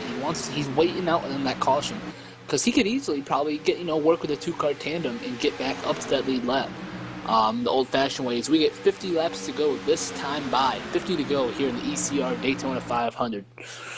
Well, the thing I got to be thinking with AJ is there's almost no point to get your lap back because you're in a position where if the caution comes out, you're in the lucky dog spot, so you get your lap back anyway, and you have to pit. So even if you get your lap back and you get out in front of Ron, you have to pit anyway and you're a lap down, and then it's essentially the same position. I think he's doing the smart thing here by riding on the tail end of that pack. Joey Lamb, obviously, as we said, back on the lead lap. He's one that might want to go up front, kind of challenge for the lead. Is Lattimore again all over the bumper? I'm not sure what he's gaining by pushing, but he's certainly pushing him a few car lengths out in front of Kevin Cook. And one thing you have to look for towards the end, barring any pit stop issues, is second place, Thomas Lattimore in the 48 and George Price in fourth place. Those two guys led Foot Motorsports teammates. They are hooked up. We talked about all dual race on Tuesday night, all throughout the dual race. Those two guys are hooking up. They try to hook up on every single restart, and they're working their rear ends off, trying to get to the front. You guys got to watch. You got to watch for those, the 48 and the 03 in the closing laps of this one, trying to hook up to get together. And I think at this point, almost any 2-car tandem, I think could get out there and lead. I'm not sure they want to because I don't think they see a point. As we mentioned, fuel being a factor. Ron's burning the most fuel. Obviously, being in the lead comes with the bonus points, but a lot of these guys, I think, are content with riding, watching when these guys pit, maybe kind of staying on that strategy. I think if any 2 of these guys hooked up, I think they could probably easily make a play at the lead. I don't think there'd be much fight, so it'll be interesting to see as we go on if one of these guys decides they want to get out there and lead, or if they're just going to let Ron run this one to the last 5 laps. Absolutely. We mentioned, Joey Lamb and AJ Scarborough, Jeff Hamilton, Nick Groth, all those guys that pitted early, that did stay out under that first yellow flag. They got to be pitting here soon. Obviously, they can't make it from here, but they can make it on one more stop, as can everybody else. So you never know what they're thinking through there, trying to stretch it as far as they can. You'd have to think they're working the race backwards now. Obviously, if you come after lap 80, I think you're pretty much golden on fuel. I don't know where their windows are at. But if you come after lap 80, you're good on fuel to the end. Cautions or no caution, you should be able to get 40 laps out of a tank. So guys starting to work the race backwards. Maybe they're planning on how much fuel they want to take, tires they want to take. I can't imagine those guys that are on that alternate strategy would take anything less than 4 tires and 2 full cans of fuel. I don't think they'd push anything. But some of these guys, towards the front of the pack, maybe thinking 2 tires and a can later on, maybe working math out in their head. One thing I do want to note on Thomas Lattimore, I don't know, he might be practicing pushing for all I can think. He keeps shoving 78 out there, then he pulls way high and cools his nose, ducks back in, falls back and pushes him out. Might be practicing with that manufacturer teammate of pushing a little bit here. One thing I was looking at, I was noticing that same thing that you were just talking about, John, with Lattimore pushing. I think what Lattimore's trying to do is maybe time it right. We mentioned it earlier. He's trying to stick his nose out there, see if he can get a run. And I think maybe that's what he's trying to do, realizing that there's only 5 cars in this lead pack. It's going to come down, if this stays caution-free, it's going to come down to 2 or 3 cars. And he's going to try to see if that move will work off turn 4, off turn 2, whatever it may be. And one thing we can't see that he maybe can is when he pulls out, even if he doesn't use the run, he can feel if he's getting a good enough run to pass a car. As soon as you pull out a line, you can tell just by the first split second of suck up you get, when you slingshot a guy, if you have enough to pass him or not. And I think he's feeling that without really showing his cards. Maybe he's baiting Ron a little bit, showing, maybe making Ron think that he doesn't have enough when actually he does. He might just be showing him the nose and mess with him, or maybe he's just getting bored. I mean, in all honesty, these guys have been running now for over 60 laps under green. They're out here in this 5-car breakaway. Maybe just trying to find something to pass the time, practicing a little bit, or as you said, making that race-winning move over and over again in his head.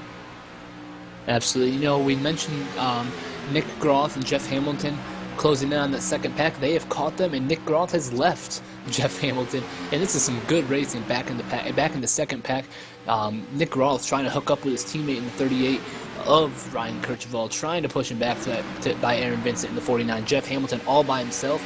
As the 66, Tom Clayton's going to try to go with him. Aaron Vincent all by himself. We got some good racing back in the pack. Yeah, and jumping back there, you can see these guys, the front pack, just biding time. These guys don't want to bide time. They're too wide. Jeff Hamilton, been your leader pretty much all night long until a mistake on pit road back in this pack. These guys want to go. I don't know where they're going to go, but they want to go, and they're getting racy. Now the 66 pulls down, leaves Jeff Hamilton even more hung out. Not a lot of friends out there for Jeff right now. And that goes back to what we mentioned before. I believe his only teammate left right now is Joey Lamb. Teammate without damage, I should say, is Joey Lamb and Kevin Cook, in the 45 and the 81. Those three guys are left alone, and Jeff Hamilton's all out on his own right now as Joey Lamb and Kevin Cook are running 5th and 3rd, respectively. And the advantage of these guys left in the field is that even being hung out all by himself and struggling like he is, and being 25 seconds off the lead, he's only in 9th place. I mean, this wouldn't be a bad spot to finish the Daytona 500 after a pit road speeding penalty under green and then another full cycle and an off cycle. If he can bring this thing home in a top 10, I mean, I think he sleeps well tonight. I don't think he has any problem with that. He's running on the high side with a little bit, I think, help from Nick Groth pulling on a line. Now he'll slot in the bottom pretty well. So I think he thinks he can get up there and lead this line if he has to. So I think that's 6th position he'd be in if he gets up there. So I don't think he's too upset with where he's at. Absolutely. And John, all it takes is one yellow flag, a car to blow up, something to happen to where the track is blocked and the yellow flag has to be thrown. And there's 16 different guys that can win this race. Anybody on the lead lap within a second and a half, 2 seconds of the leader with 5 to go has just as good a chance as the leader of winning that race, especially here at Daytona. I'd say even in some cases a better chance. I mean, we know the lead isn't where you want to be. If we do get that caution, and there's so many things that can cause it. Obviously, iRacing is ECR is personally adamant. So if something happens that normally wouldn't cause a caution on iRacing, say a guy spins around on pit road or if something happens on the track, wouldn't normally bring in a caution, the admins will actually throw one. So a variety of different things can bring in a caution. A pit road mistake, someone like AJ going through the grass, maybe not able to control it like AJ was. As you said, a car blowing up or a car just getting loose on the apron and self-spinning way off the field. All these things can bring in a caution. So by no means is this thing guaranteed to go green as we're coming to 40 to go this time by. But these guys, probably hoping for that caution, and maybe in some cases not. I mean, we know the 12 is pretty damaged. He probably loses positions if the caution comes out. Kevin Cook's not in the best spot if the caution comes out. So some of these guys maybe hoping it goes green, and obviously people like Jeff Hamilton praying for that caution flag. And John, I know you and I, Joel Hamilton, our teammate in Moist Motorsports, Nathan Casilla, all of us guys, we were talking about last night. These big super speedway tracks, you just got to survive. And that was what everyone was talking about pre-race. And every pre-race interview we did, they said their goal was to survive. Obviously, a lot of guys didn't in that first wreck. But these guys up here in the second pack, they're just trying to survive, get to the end. And I don't think they'll have any problem with the top 10 tonight. At least this top 13 cars in this second pack. And as we were looking at that backpack with Jeff Hamilton, we actually missed a pass for the lead. At some point, Thomas Lattimore got around the 78 of Ron Miller, and as your new leader in that double or the 03 car, Ron Miller now doing seemingly the same thing to him that Thomas was doing to Ron. He's up on the bumper, pushing and cooling it, pushing and cooling it. I'm not sure if these guys are working on something or if they're just messing with each other. But your new leader, as we hit 39 to go that time, is Thomas Lattimore. Absolutely, and it looks like just a few laps ago, Thomas Lattimore did make the pass on the outside of Ron Miller with help from Kevin Cook in the 45. Obviously, Kevin Cook damaged in the front end, so when Thomas Lattimore dropped down, was unable to complete the move. He's still in 3rd place with his teammate Joey Lamb in 5th place. And this is the cutthroat part of racing we talk about, and I love Kevin Cook. He's a great guy, but with that front nose damage, and your Thomas Lattimore, you almost want to leave him hanging because you don't want that guy in your bumper if you need him. His suck-up's not as good. His car might be a little hurt, and I hate to say that, but that's the part of Daytona that a lot of people, dislike, for lack of a better term, is the kind of cutthroat that it brings out in people. You have to ditch your friends. You have to sometimes even work with your worst enemy out here to make it work. And I know Thomas Lattimore probably wanted to bring Kevin, but thinking long-term, maybe not the best move. And I'm thinking Thomas Lattimore, the one thing he does not want to do. Thomas Lattimore is an owner of Leadfoot Motorsports. I don't think he wants to leave the 48 of George Price behind it. I think you see Corey Chaffin in the chat box here. He's talking about it. You don't want to leave your teammate, especially two guys with such good chemistry as the 48 and the 03, as well as guys that have such good speed as the 03 and 48 of Thomas Lattimore and George Price at Leadfoot Motorsports. They don't want to leave each other. They want to be together at the end. And I think if those two guys can get hooked up at the end, the rest of the field's in a lot of danger.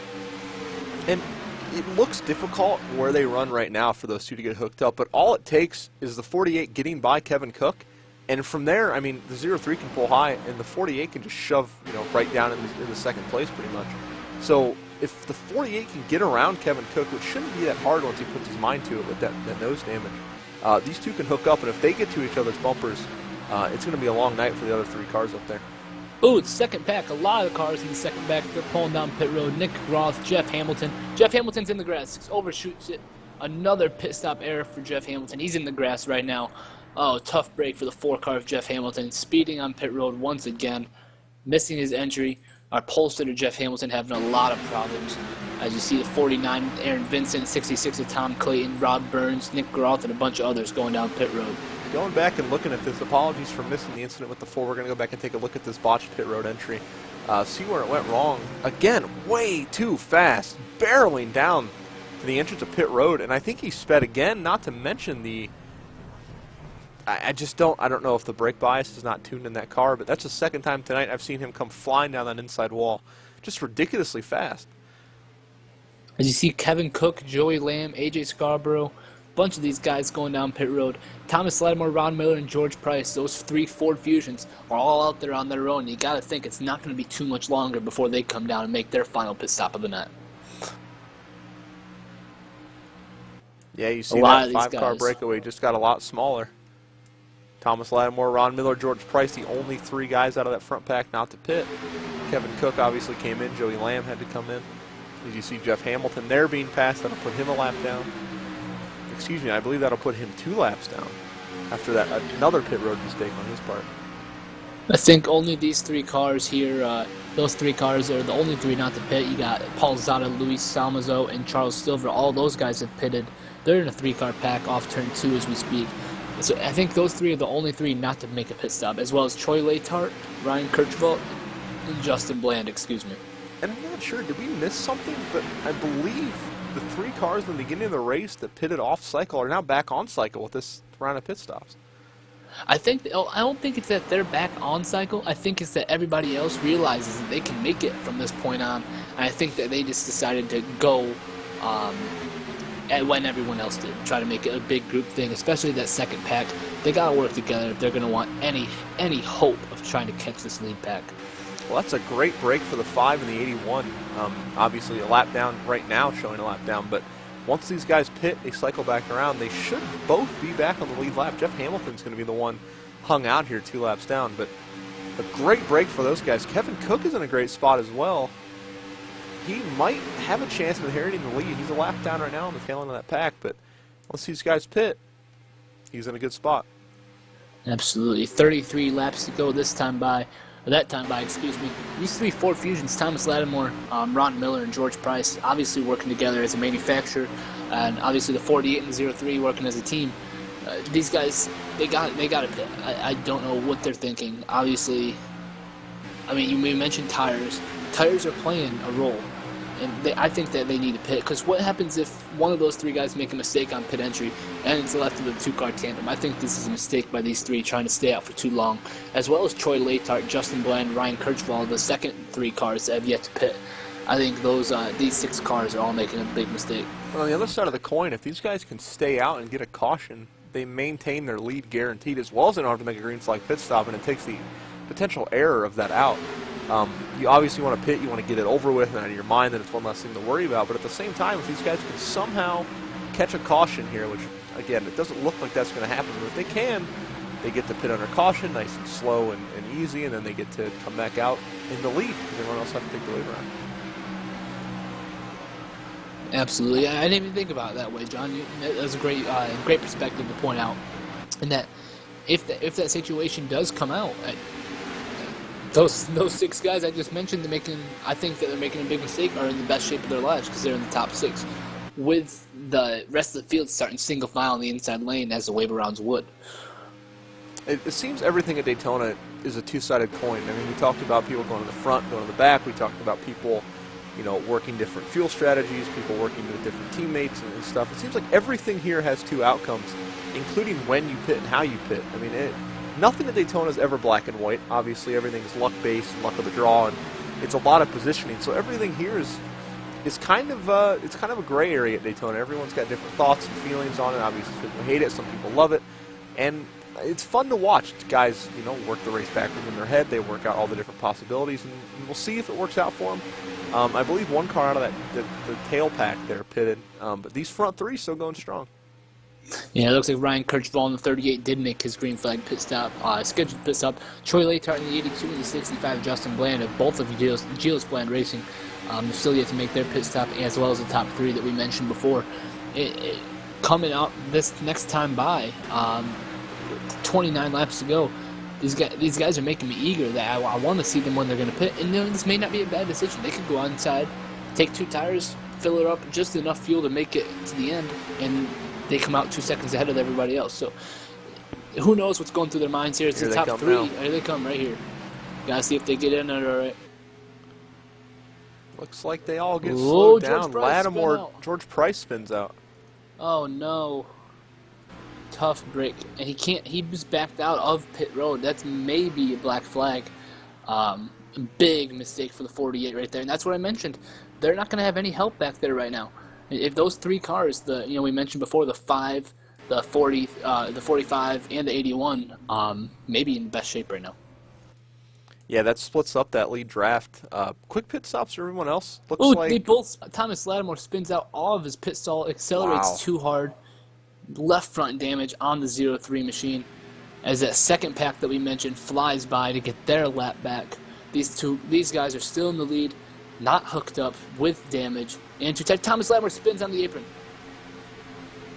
Thomas Lattimore not having a good time getting off pit road. You mentioned he spun out of his pit stall, hit the wall. Now he's spinning on track. Cold tires. Chris not a friend of Thomas Sercoy and Lattimore. Charles Silver both get their lap back. And your new leader of the ECR Daytona 500 is Troy Latart in the 82. He inherits the lead. Justin Bland in second, and then you go back to Thomas Lattimore, who's now going to be well off the pace, back there in 3rd place. Him and the 78 of Ron Miller are hooked up. Troy Latart and Justin Bland, GBR, trying to get their laps led. Kevin Cook and Joy Lamb, AJ Scarborough, they've all caught this front pack. So these 2, George Price, we got to take a look at him. He's well off the pace right now. About half a straightaway behind this lead pack. Unfortunate set of circumstances for the 48. But He's these out guys, there in no man's land. No help Troy in sight Latart's either leader end. right now. Poor George Price. One little mistake coming on pit road, and now he's got a 7-second gap in front of him and forever out his mirror for help. I mean, he's going to be alone until he falls back, most likely a lap down, or at least well back into the field. Again, we talked about it's never set in stone here at Daytona. Anything can happen. He was running in 4th position, had his teammate in the lead, had everything lined up for what seemed like a perfect finish, and then a simple little braking mistake coming on pit road, and now he's in a very bad position. Back to your leader, though, Troy Latart. You see Nick Groff there is actually a lap down. He's already pitted, but the 66 in the all-white car behind him is coming. He's in P2. So these guys both have to pit. They have not pitted yet. Maybe working for a 1-can of fuel strategy and 2 right-side tires, or even 2 left-side tires here. Will be interesting to see when they come. The 82 obviously not in this for any most laps led awards tonight. He got his bonus points for the lap led. Now he's working a fuel strategy. And I'll take this quick second, as Nick mentions in the chat. Anyone who's new to the stream, feel free to hit that follow button. We're live every Tuesday night. The green flag is at 9:30 Eastern. We go live just a little bit before the race with some pre-race interviews and pre-show activities. You can follow us on Twitter at ECR_league and moist_online. Thank you guys for coming out tonight and your continued support of the ECR League and MOTV.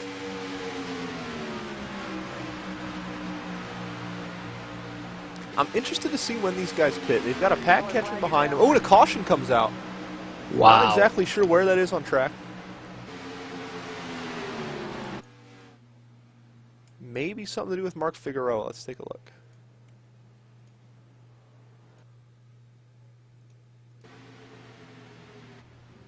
No, Mark Figueroa is simply coming off pit road. So not going to be with him. But what a break for Troy Latart. He's going to stay out here. He's going to be able to pit. He's going to cycle back through, it looks like maybe to about 7th. What a break for George Price, who was 19 seconds behind Absolutely. the field, and now gets to make up all that time and come back up with the pack. Oh, it looks like the 63, John, on lap 94. Paul Zada in the 63 spun out all by himself in front of that lead pack. Kevin Cook, it looks like, may have gotten major damage. It does. Kevin Cook Going with back and major looking here at damage from the 63. It's not going to let me go back far enough to catch. You saw just the tail end of it there.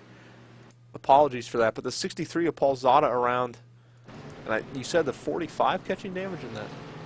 Oh, yes. Major this damage. hood all Kevin popped Cook up on the on the left front of side. that 45. So the Such a damage tough nose, break for him. Kevin Cook becomes even more damaged here. And just one of those deals again where you just can't get out of the way. And one thing you have to look out for, Thomas Lattimore obviously is going to endure the lead unless he decides to pit. Nick Groth in the 19, Tom Clayton in the 66, Aaron Vincent the 49, Rob Burns, Ryan Kirchhoff, Luis Salzmo, Charles Silver are all going to get their laps back. Nick Groth's going to get the lucky dog. AJ Scarborough's in the worst position of all this. He will not get the wave around. He's going to have to hope for another yellow flag here before 10 to go to get the green flag. And apologies, just a quick technical reboot here. Had a bit of an issue with the overlay as they're under caution here. We're actually going to take a step away and take a quick commercial break. We appreciate your support throughout the night and hope to see you on the other side.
Alrighty guys, welcome back to Daytona International Speedway. You see the 03 of Thomas Lattimore has cycled back around to your lead here.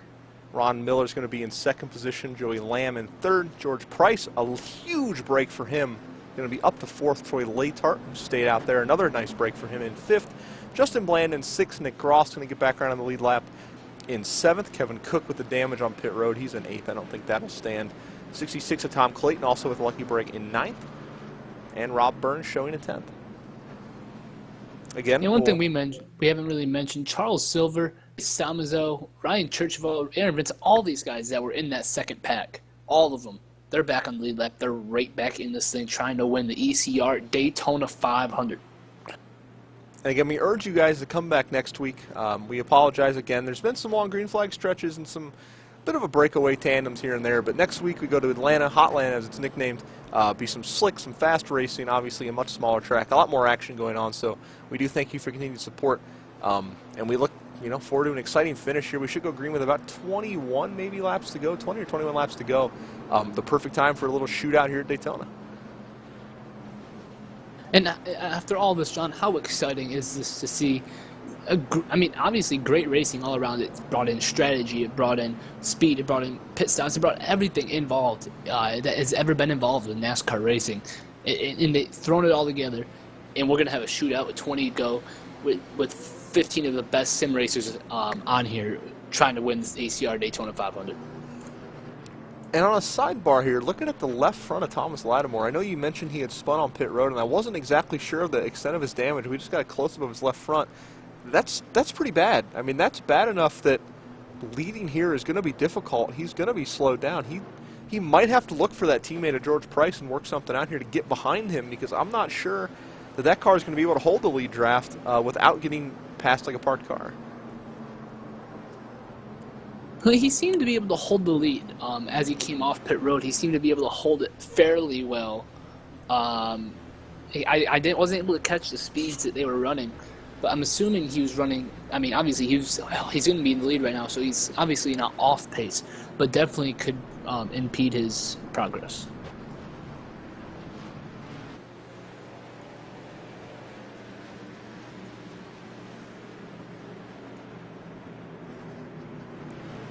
And again, apologies for the bit of a technical bug there. The ticker was, as I'm sure some of you may notice, spazzing just a little bit on top of the stream. But that should all be fixed back up now. Getting ready for a 20-lap shootout. We want to make sure everything's perfect for you guys out there supporting and watching the stream. Pretty much all over. I know we've got some people from my old days of streaming. We've got some people from the league, some people stopping by. We thank you for your support. We're getting ready to go green here. Going to be 21 laps to go on the restart, and as Colin said earlier, pretty much every car without damage in this thing to win it.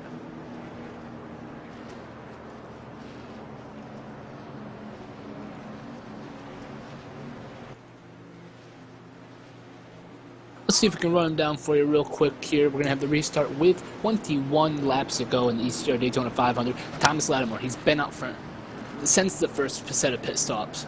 He's been out front all night long. Those Ford Fusions have been tough to get by all night long here. Thomas Lattimore, Ron Miller on the front row. Joey Lamb, he was part of that. He's off sequence of that pit stall. He got a lucky break here with that yellow flag, as did George Price. Those guys are going to be restarting second row, excuse me. Troy Latart, Justin Bland, GBR with a lucky break after that yellow flag came out after running first and second. They're going to be restarting in the third row. Kevin Cook on the inside of the fourth row, as well as Nick Groth, Tom Clayton, Rob Burns, your top 10. And the green flag is out, and Thomas Lattimore doesn't look like he wants to drop back anywhere. A huge jump on the 81 of Joey Lamb and the 78 of Ron Miller. And he has to be careful. That's a sit and duck position right there. If he gets out too far ahead. Pack. Wow. Sorry for the interruption there. They were 4 wide, splitting a lapped car who was extremely damaged.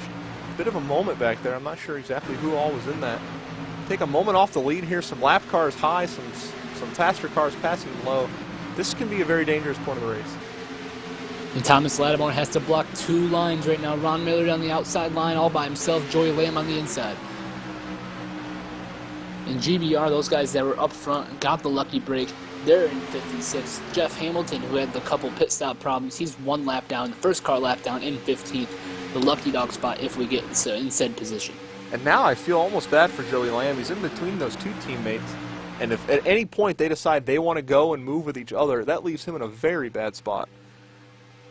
Yeah, Joey Lamb, we mentioned Jeff Hamilton getting, targeted with those Apocalypse Motorsports. Joey Lamb, Apocalypse Motorsports in that 81 Chevrolet SS. He's in a tough position right there. Like, as you said, all it takes is for the 03 and the 48 to go in the same line, and the 81's hung out to dry. And not to mention the 2 teammates behind him, Justin Glenn and Troy Latart, all they have to do is get hooked up. Ron Miller in between those 2 teammates right there. Top 6 all within half a second of each other. Then a 2-second gap all the way back from 7th all the way to 14th. And I would like to point out Jeff Hamilton, who is hanging on to the tail end of this draft, is actually a lap down in 15th. He's kind of hanging on. He is in the lucky dog position, so if you get another caution, he would be the one to get the lucky dog. He's got to stay out of trouble, though, hanging on to the tail end of that pack. It's interesting. How about that second pack right there? They are flying. You see, led by the 5 of A.J. Scarborough, who's actually a lap down as well. I believe, yes, Nick Groth out in front of that pack. It's the first car for position. But they are catching this pack extremely quickly, the 19 pushing that lap down car. And not to say A.J. Scarborough isn't a lap down due to damage. He's a lap down due to mistake. He does have speed in that number 5. Can certainly be a help, Nick Groth and others. Absolutely. You know, John, we mentioned the second pack flying up to the lead pack. You gotta wonder if that left front damage on Thomas Lattimore's Harley Davidson Ford Fusion is causing that front pack to be a little slower. As you see Ron Miller jump to the outside, he's going to try to get pushed from AJ Scarborough in the 5. You know, you said that. Oh, a little bit of trouble back in the pack, 3 wide. Looks like the 78 of Ron Miller and the 5 of AJ Scarborough had a moment. They'll sort it out. Ron Miller back in line, AJ hanging out. Help Nick Groff, though, get up to this front pack. Nick Groff's going to fall in, I believe, in the 7th position, which is where he was before, but now with this lead pack. A very bold move from AJ Scarborough there. Pulling straight out across the nose of Jeff Hamilton. Ron Miller tried to get the outside lane to get pushed, and he was unable to just work on it because AJ Scarborough and Nick Groff were coming so fast. Contact ensued, and they slowed, but that's definitely slowed everybody down. And now we've almost got that one line forward back up. The lead pack certainly got a lot bigger with the addition of those cars from the back, and now Jeff Hamilton leading that second line, trying to catch back up with these guys. You got Nick Groff and Ron Miller side by side. That's for 7. And Ron Miller with a moment down to the inside.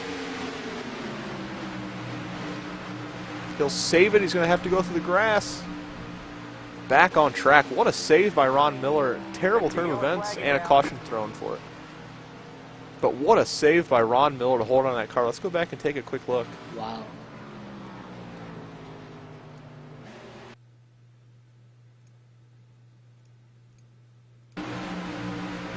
You can see here they're riding along. They're coming down into turn 1. Nick Groff, Ron Miller are side by side.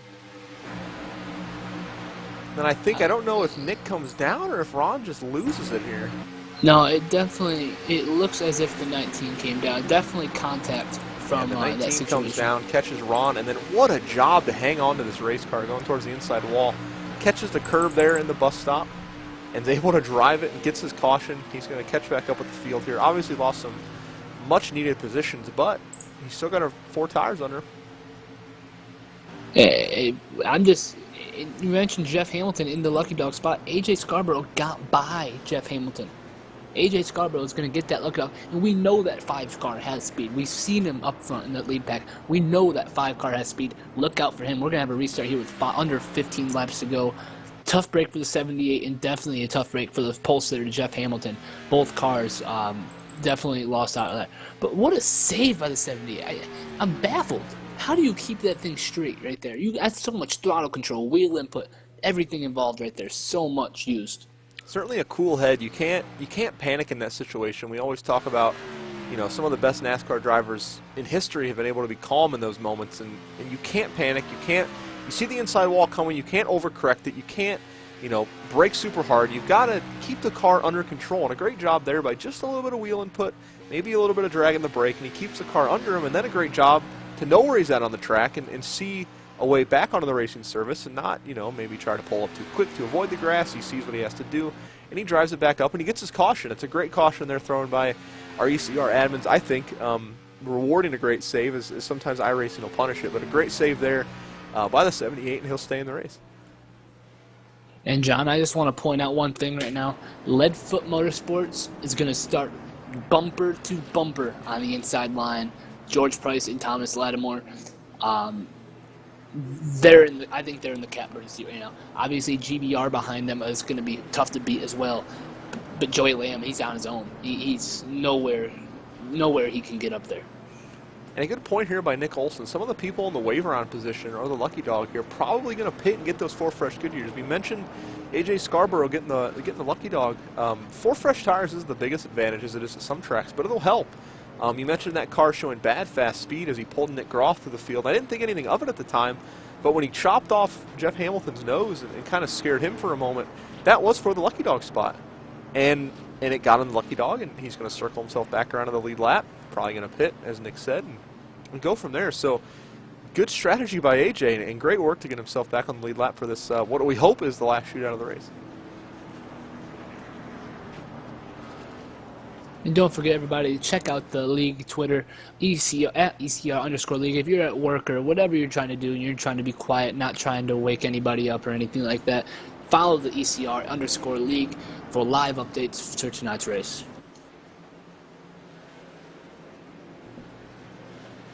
And there you see it in the chat. If you want to copy paste send in your Twitter, simply give that a follow. We tweet, obviously, as Colin said, live tweets from the Xfinity Series races occasionally. We'll sometimes live tweet, or I think always live tweet this race, as well as updates from practices and things around ECR in general. So give that league a follow, or that Twitter a follow, for all your ECR league info, as well as broadcast times. If anything does happen to change, we'll obviously let you guys know. Down below, you'll see some important links on the Twitch channel itself.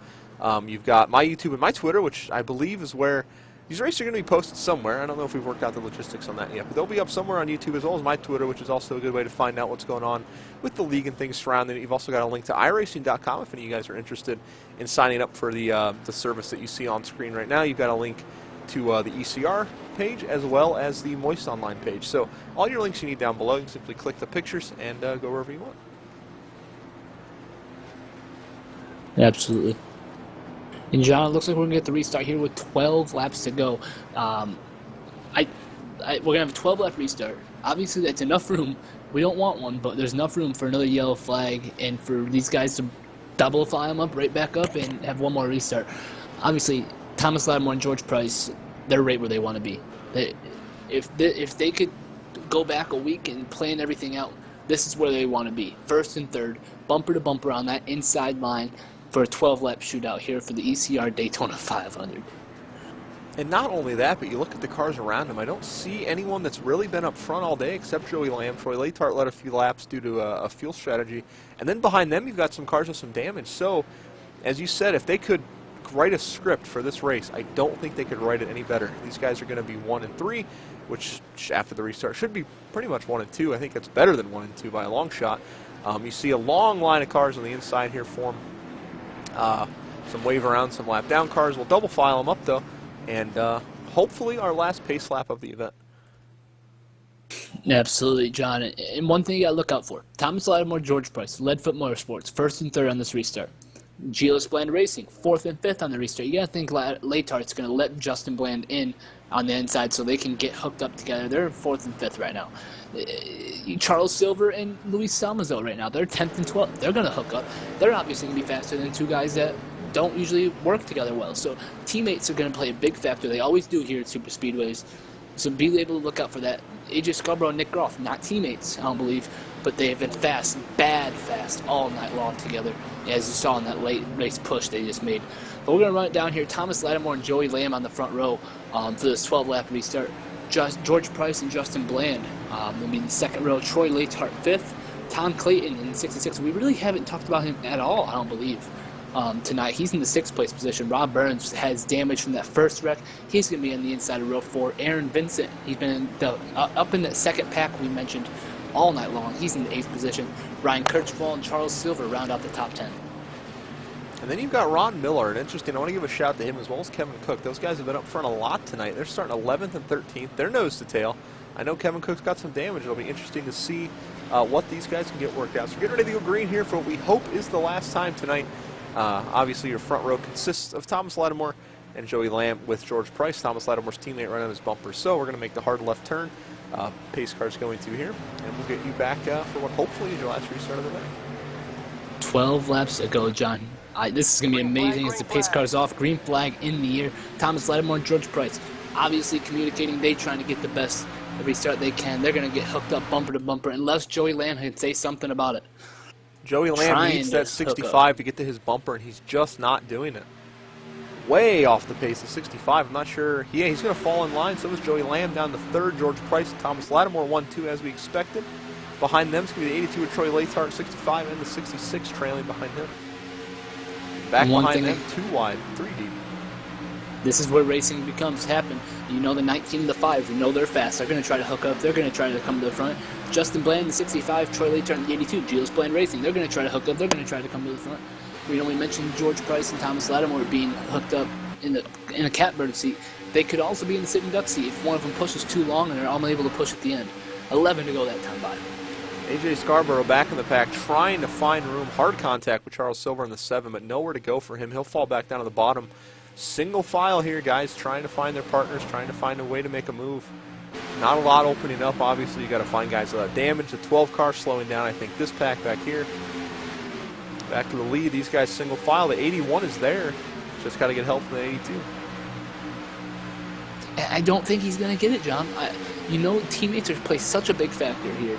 I think the 81's a sit and duck unless he can get back to that 66 at Tom Clayton. I think he's his only friend right now because of the teammates working with Leadfoot Motorsports and GBR. Yeah, I think it's going to be hard. We talked about it earlier, and he's in the middle of these two where it's just you don't have any friends. I mean, you don't have friends at Daytona. It's not a good place to be. Friends and enemies make a person's race at Daytona. Not that these guys are enemies by any means, but they're just not going to go out of their way or leave their teammates to help you, and that puts Joey Lamb in a really bad spot. Absolutely. And there's just nothing you can do about it. He's in a crap situation, and he's making the best of it. 'Cause he's not in cahoots with anybody right now in that front pack. And yet he's in third place, and he's been up there. He's been up in the top 5 all night long. We've been talking about him all night long. Joey Lamb in that 81, he has a bad, fast Chevrolet. It's just a matter if he can get any help. But we see George Price sliding up just a little bit there. I mean, he could always break up this front two tandem. He doesn't necessarily have to pass him, just needs to break him up. You see he looks way low, almost down below the yellow line. I think he's looking to get the nose in under the 48. The 48's having trouble keeping it down. He's following his teammate. They're kind of bobbing and weaving. If the 81 can get a really well-timed run, we know he can get the nose in there. And once you get the nose in, there's not much you can do with a guy unless you want to take the risk of wrecking him and yourself and chop his nose off. Contact hard. Contact wrecking on the backstretch. Major contact. 3-4 cars involved. Oh, and Jeff Hamilton's in it hard. 49 Aaron Vincent, the 78 Ron Miller. Wrecking after the yellow flag. What a... Wow, I wasn't ready for that far back.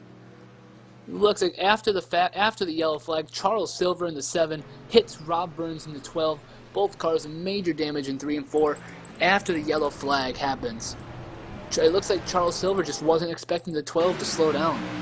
Go back and take a look here. Let's see what happens in the initial incident. We see the 49, I saw him, and it looks like the 78, and I believe that's the 5 of AJ Scarborough get together. 78 comes down, clips the 49. He's hard into the wall. Now we'll go back and try to find Charles Silver. We see him wrecking.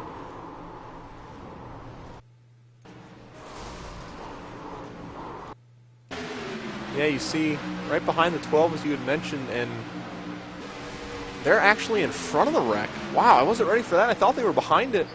Yeah. And looks like he just barely taps the 12, and there they go, and that catches the, I believe that was the 32, as he went by.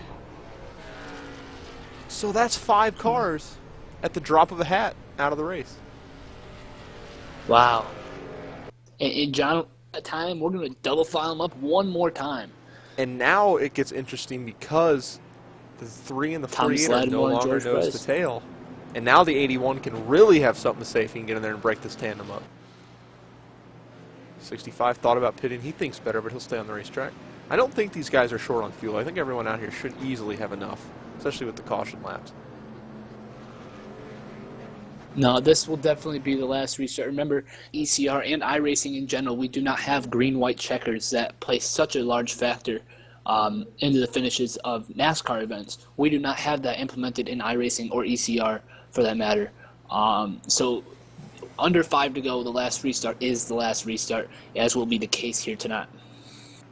Yep, this will be your last drop of the green flag, and the next flag you see after that will either be a yellow, a white, or a checker. So we'll see which ones happen to turn up first. Hopefully it's that white and checkered flag and not that yellow one. We'd like to see this thing finish under green. Obviously, I know a lot of people disappointed in the actual run into the Daytona 500. They wanted to see it finish. Hopefully we get you one here tonight. If not, it's been an amazing race. We saw not too many incidents. We had the early one, you know, in the early teens of this race, lap 13, lap 14, that took out a good number of cars, took out your league president, Anthony Titchener, and took out Chuck Harrell. Wayne Willard, who had ran up front, you know, led the first lap of the event. And after that, pretty much smooth sailing until the 63 spun and collected the 45 of Kevin Cook. And then you just saw a few minutes ago a wreck that took out, I believe, 5 more cars are all going to have to retire from this event. And this is such a tough break. You know, Rob Burns suffered damage on that first big wreck, obviously. Made contact with the 55 of Joel Hamilton. Rob Burns made contact. He was still holding pace. And he was going to be in 6th place, 7th place after that yellow flag, and contact from the 7 of Charles Silver after the yellow flag. I don't think it's really intentional whatsoever. I just think it's miscommunication. and Charles Silver got into Rob Burns after the yellow flag and ended both of their races early.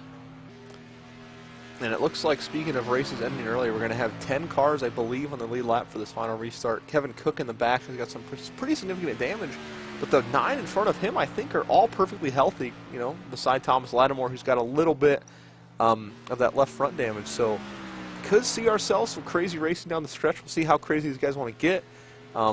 Having that top 10 locked up might make these guys a little bit more racy.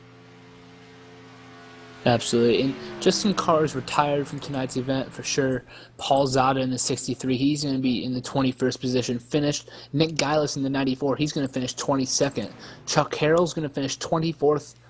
Josh Mayu 25th, Wayne Willard 26th, and Sean Medling 27th. That's going to round out the field tonight. Obviously, Rob Burns, Charles Silver, AJ Scarborough, Aaron Vincent, Ron Miller, a bunch of guys taken out in that accident. They're going to be ended the night as well. So we talked about our leader here, Thomas Lattimore. You've got to think these guys are talking on TeamSpeaker and a private iRacing channel right now about what they want to do. You have to get the 48 behind you. He obviously can't be in front of you because that strategy is very dangerous. You have to check the whole field up, and we all know how that goes. So you have to get him behind you somehow, and that requires you gotta timing wonder, a restart. And John, is he going to choose the outside line and maybe get a jump and try to get down in front of him? That's true. I always forget that they do have lane choice. So you could always do the real-life strategy of starting on the high side, having your teammate just drag his feet a little bit, maybe, you know, not all the way to the floor with that gas pedal, and letting you get out in front. A lot less dangerous than having started on the inside and dragging, obviously. Absolutely. And we're going to have a 4-lap shootout, John. 4 laps to decide it all for the ECR Daytona 500. What a better way to start off the 2015 season. I mean, up here in the booth, I mean, last night we finished under the yellow flag, but some great racing throughout the night overall. Obviously, some problems with your cockpit view. We're unable to stream it. But tonight, I mean, I've had a lot of fun up here in the broadcast booth. We've had some damn good racing out on the track.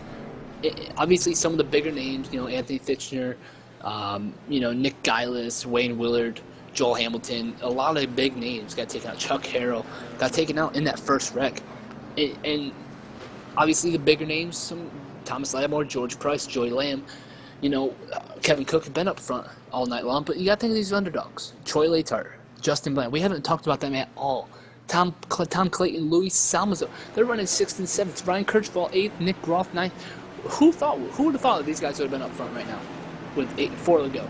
And speaking of up front, it looks like Thomas Lattimore has chosen that outside lane choice. So he'll try to get the jump pulled down in front of the 48. And looking back to this field, for some reason I like the look of that 65 car of Justin Bland. I don't know why. I've seen him slowly creep his way up. He's been riding in the backpacks all race long.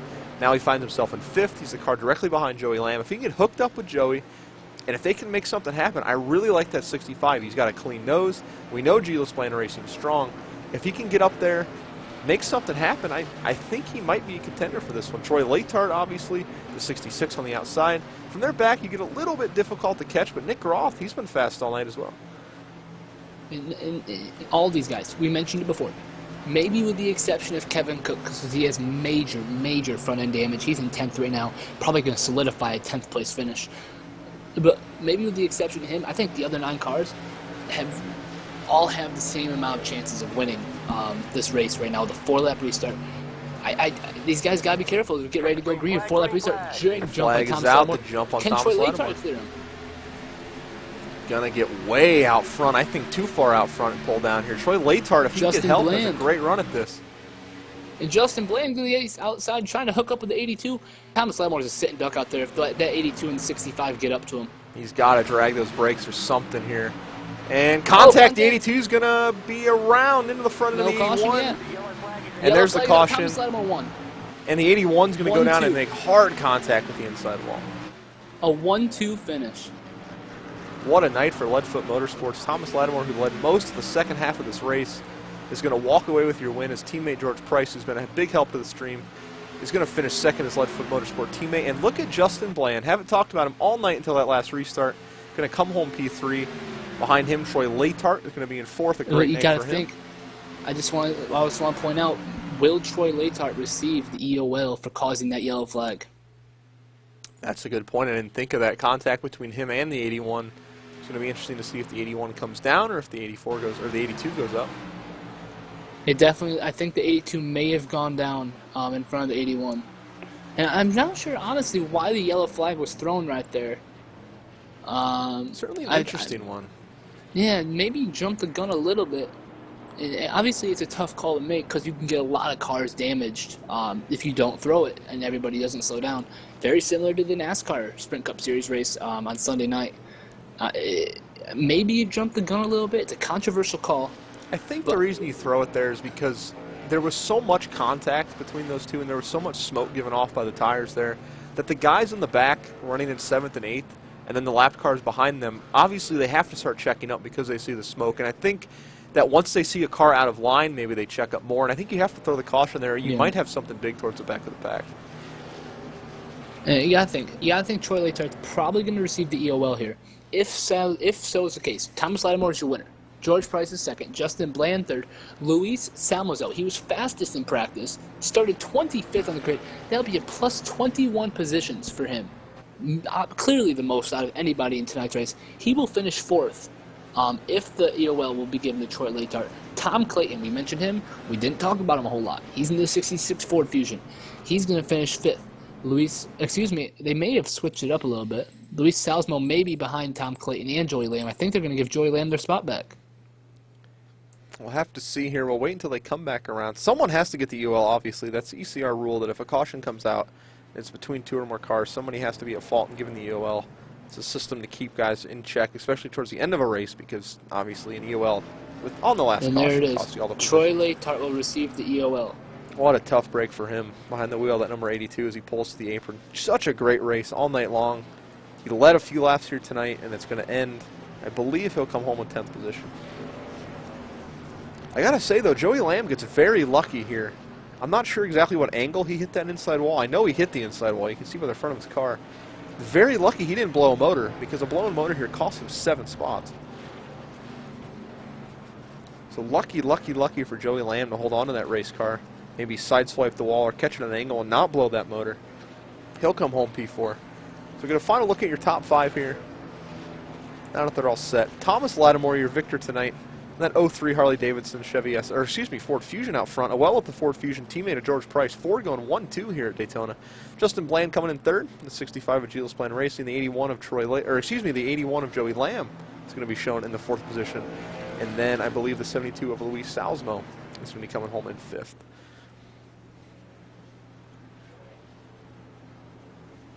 Again, as Colin's typing in chat right now, if you guys have any questions for any of our top 3 finishers, again, that's Thomas Lattimore, George Price, and Justin Bland, please go ahead and submit those to the chat. We're going to pull these guys up and interview them just as soon as they get the checkered flag here and get to do a little bit of celebrating. I'm sure George Price will have a little bit of a love tap for his teammate for bringing home the win. So if you have any questions, feel free to go ahead and ask them in the chat. We'll be taking mailbag questions for our post-race interview. And John, Thomas Lattimore, he messaged me. We were talking before this race, I think a couple nights ago, and we were talking, and he brought it to me. He said, I loved your Tuesday night broadcast, watching the dual race. He said, you got to watch out for Leadfoot Motorsports. He said that, word for word. We talked to him pre-race today. You know he's fast. You knew he was confident.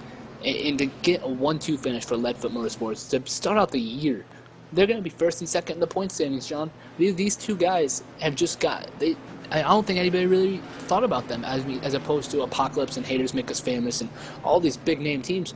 These guys are a 2-car team, and they're holding the top 2 spots in points. Yeah, we talked all night about these different teams, and a name that came up a few times that never really, for the lead, was Leadfoot Motorsports. And here we are down the finish. We mentioned they got lined up 1st and 3rd. That didn't work. And they got lined up 1st and 2nd, and they made that work. And they come home 1-2. So it's not like they lucked into this. It's not like, this was just something that fell into their laps. They both had mistakes on pit road. Thomas Lattimore spun out and hit the wall. George Price spun out and hit the wall. They both had mistakes. I believe George's was entering. Thomas's was exiting. So they both had mistakes. They both overcame adversity tonight, and they wind up 1-2. So a statement for Leadfoot Motorsports. Obviously, as you said, a 2-car team. They finished 1-2. It doesn't get any better than that. A great night for them, and Thomas Lattimore is going to come home your winner and your points leader after Daytona.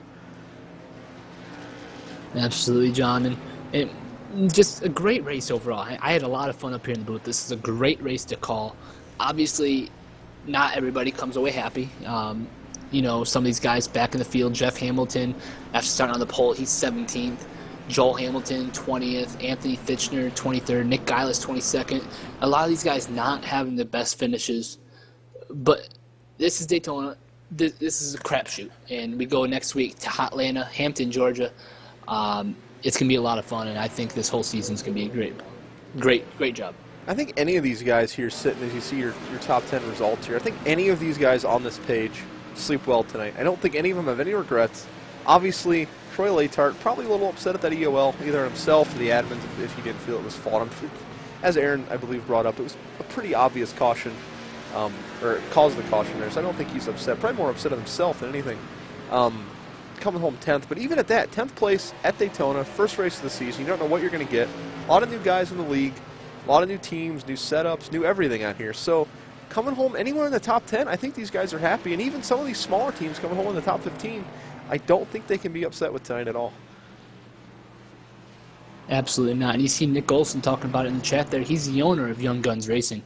To come away the 6th, 8th, and 12th with Luis Salmazo, Ryan Kirchval, and Charles Silver. Some of these small teams just had some of the best nights possibly of the season. It's a great job. And you see your winner tonight, Thomas Lattimore, burning down the infield grass here at Daytona. A huge power slide. We saw a few of those coming on the pit road tonight. This one, a bit more of a happy occasion as he'll get his victory lap going tonight. So, Colin, if you want to go ahead and pull down our third-place finisher, we'll get these post-race interviews underway. Nice. Before this happens, I just want to point out Aaron Berge's comment right there. He's the defending Xfinity Series champion. We know he's fast. We know Apocalypse Motorsports is fast.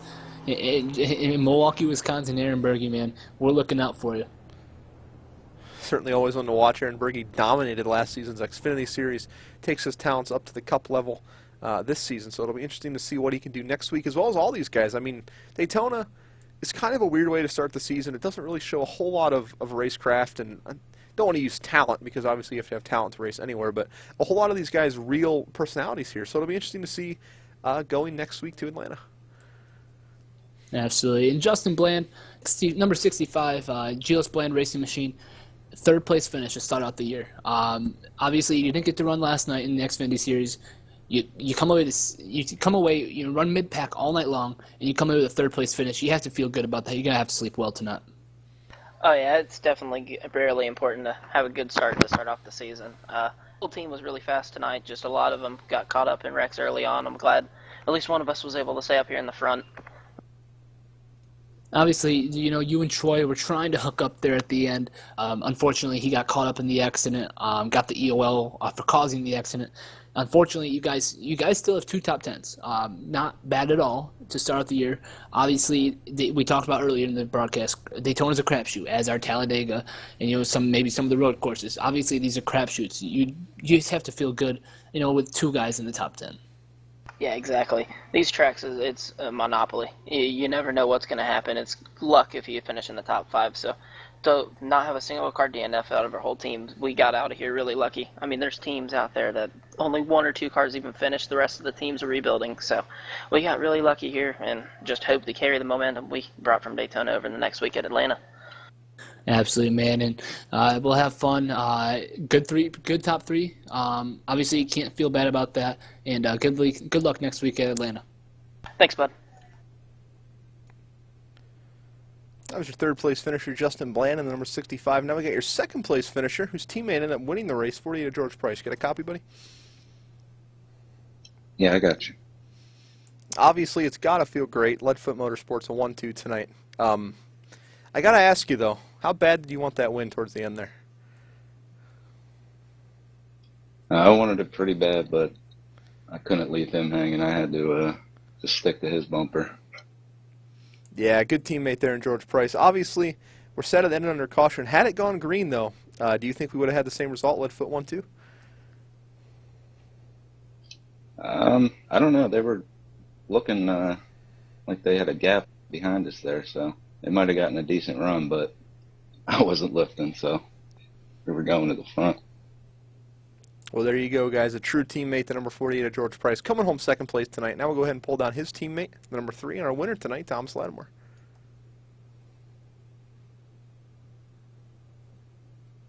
Hey, Thomas Lattimore, man. Great run. You dominated tonight, especially in the latter half of the race. Domination at Daytona. You come away, you're in the ECR chase, you're qualified, lead foot 1-2 as an owner, as a driver. What a night for you, man. Yeah, I'm really speechless. I don't even know what to say. I didn't expect that. Been working on the car for probably 3 months. Ever since I dropped out of the Truck Series last season, I started working on my setups and trying to figure things out. And really didn't expect to come out with a win. I was just looking for a good start to the season and just ran smart. I tried to mount a charge right there in that first start. It didn't work, so I just bid my time and had teammates at the end. Absolutely, man. And Nick Olson from Waxhaw, North Carolina wants to know, what a win for a console, guys. 1-2, great job. And he wants to know what kind of momentum this is going to bring and what kind of momentum this is going to build for the future and starting at Atlanta next week. Well, the one thing it does for me is, like you said, I'm in the chase. So that takes a lot of stress off of me. I'm the crew chief, the car chief, the setup guy for my team. So now instead of focusing on, getting myself in there, I'm in. So I can build some setups for these guys and see if I can get some of them in with me. Absolutely, man. And we saw you make the mistake on you had a great pit entry. That's some Matt Kenseth-esque, diving down on the pit entry, sliding through, just getting down to the 60-mile-an-hour pit road speed limit. But then you had the problem getting out of the pit stall. We saw you accelerate a little too much, hit that left front on the inside of the pit wall, had a little bit left front damage. What was your mindset going through there? Did you have any doubts with the damage? I was actually hoping that the broadcast didn't catch it, to be honest. But yeah, I come in right there and I come in hard. The first two green flag stops, I really came in smoking the tires. And that last stop, I was taking two, and I knew I was racing Ron, and I wanted to get him out. And I gave it a little too much gas, got into the wall. Probably scared Ron. I come out in front of him. Absolutely, man. And John, do you have any questions for Thomas, about tonight and about the future as well?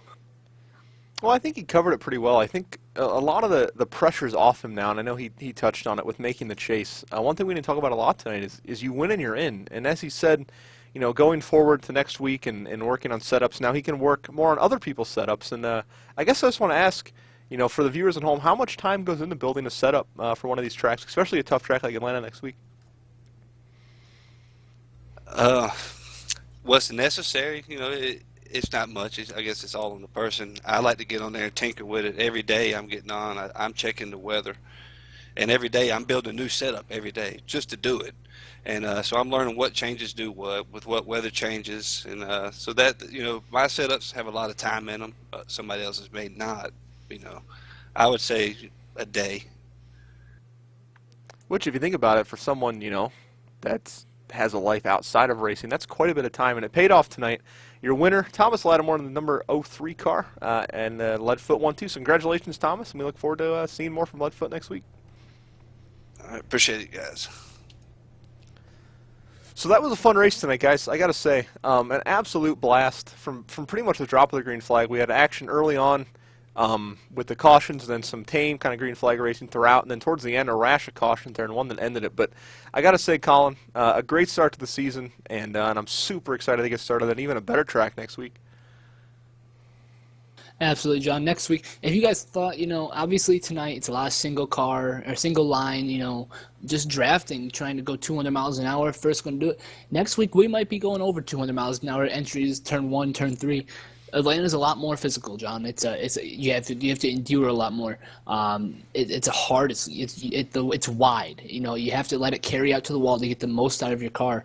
And the one thing about Atlanta, John, is there's a lot of different lines. You could run the wall, you could run the bottom line, 2 or 3, maybe even 4 grooves at some point. So Atlanta's a lot more fun, and I think our viewers at home will really enjoy next week. And it's one of those tracks that can bite you at any time. We know Atlanta, you're never safe there, whether it be through the quad oval, in the corner, even in the straightaways. That track is so slippery. It's always so hot there. These guys are going to have their hands full next week. So tonight, we got through Daytona. We survived it. We got a winner. Any closing thoughts on what was a pretty fantastic race? Just congratulations to Thomas Lattimore and the whole Leadfoot Motorsports crew. We talked about them all night. We mentioned in the pre-race interviews that everyone was just going to ride in the back, buy their time. Those two didn't do that. Those two, Thomas Lattimore and George Price, ran up front all night. We were talking about them running up front all night, in the top 10 for sure all night long. And after that first pit stop, they were in the top 3, top 4. So great job by both of them. They were able to be in the right spot. We mentioned the storybook ending to a great race and a great start of the season for Leadfoot Motorsports. Just congratulations to those guys. And I'm hoping, those guys, Joel Hamilton, Anthony Titchener, and all those guys that endured troubles early on in lap 15, the big one in turn 3. I'm hoping those guys can bounce back strong next week. The story next week might be one of redemption. A lot of guys looking for a bounce back. Obviously, a lot of bad points nights out there tonight. A lot of good ones as well. We had a lot of different leaders for Daytona. As you see, we had 6 lead changes tonight, so that's 6 bonus points handed out, as well as a few for most laps led. So a great race tonight. I thank you all for coming out. If you want to look on your screen right now, we do have, kind of hard to see, I'll fix that for next week, but the Twitters and stuff like that, again, at ECR_league, at moist_online for all your league information. We thank you guys so much for coming out tonight. Tuesday nights, 9:30, Green Flag Drops will be live just a little bit before that next week for your pre-race show. Congratulations to Thomas Lattimore and George Price of Leadfoot Motorsports on tonight's victory. We thank you guys for coming out. This was the first race of the 2015 ECR season, and we'll see you guys next Tuesday.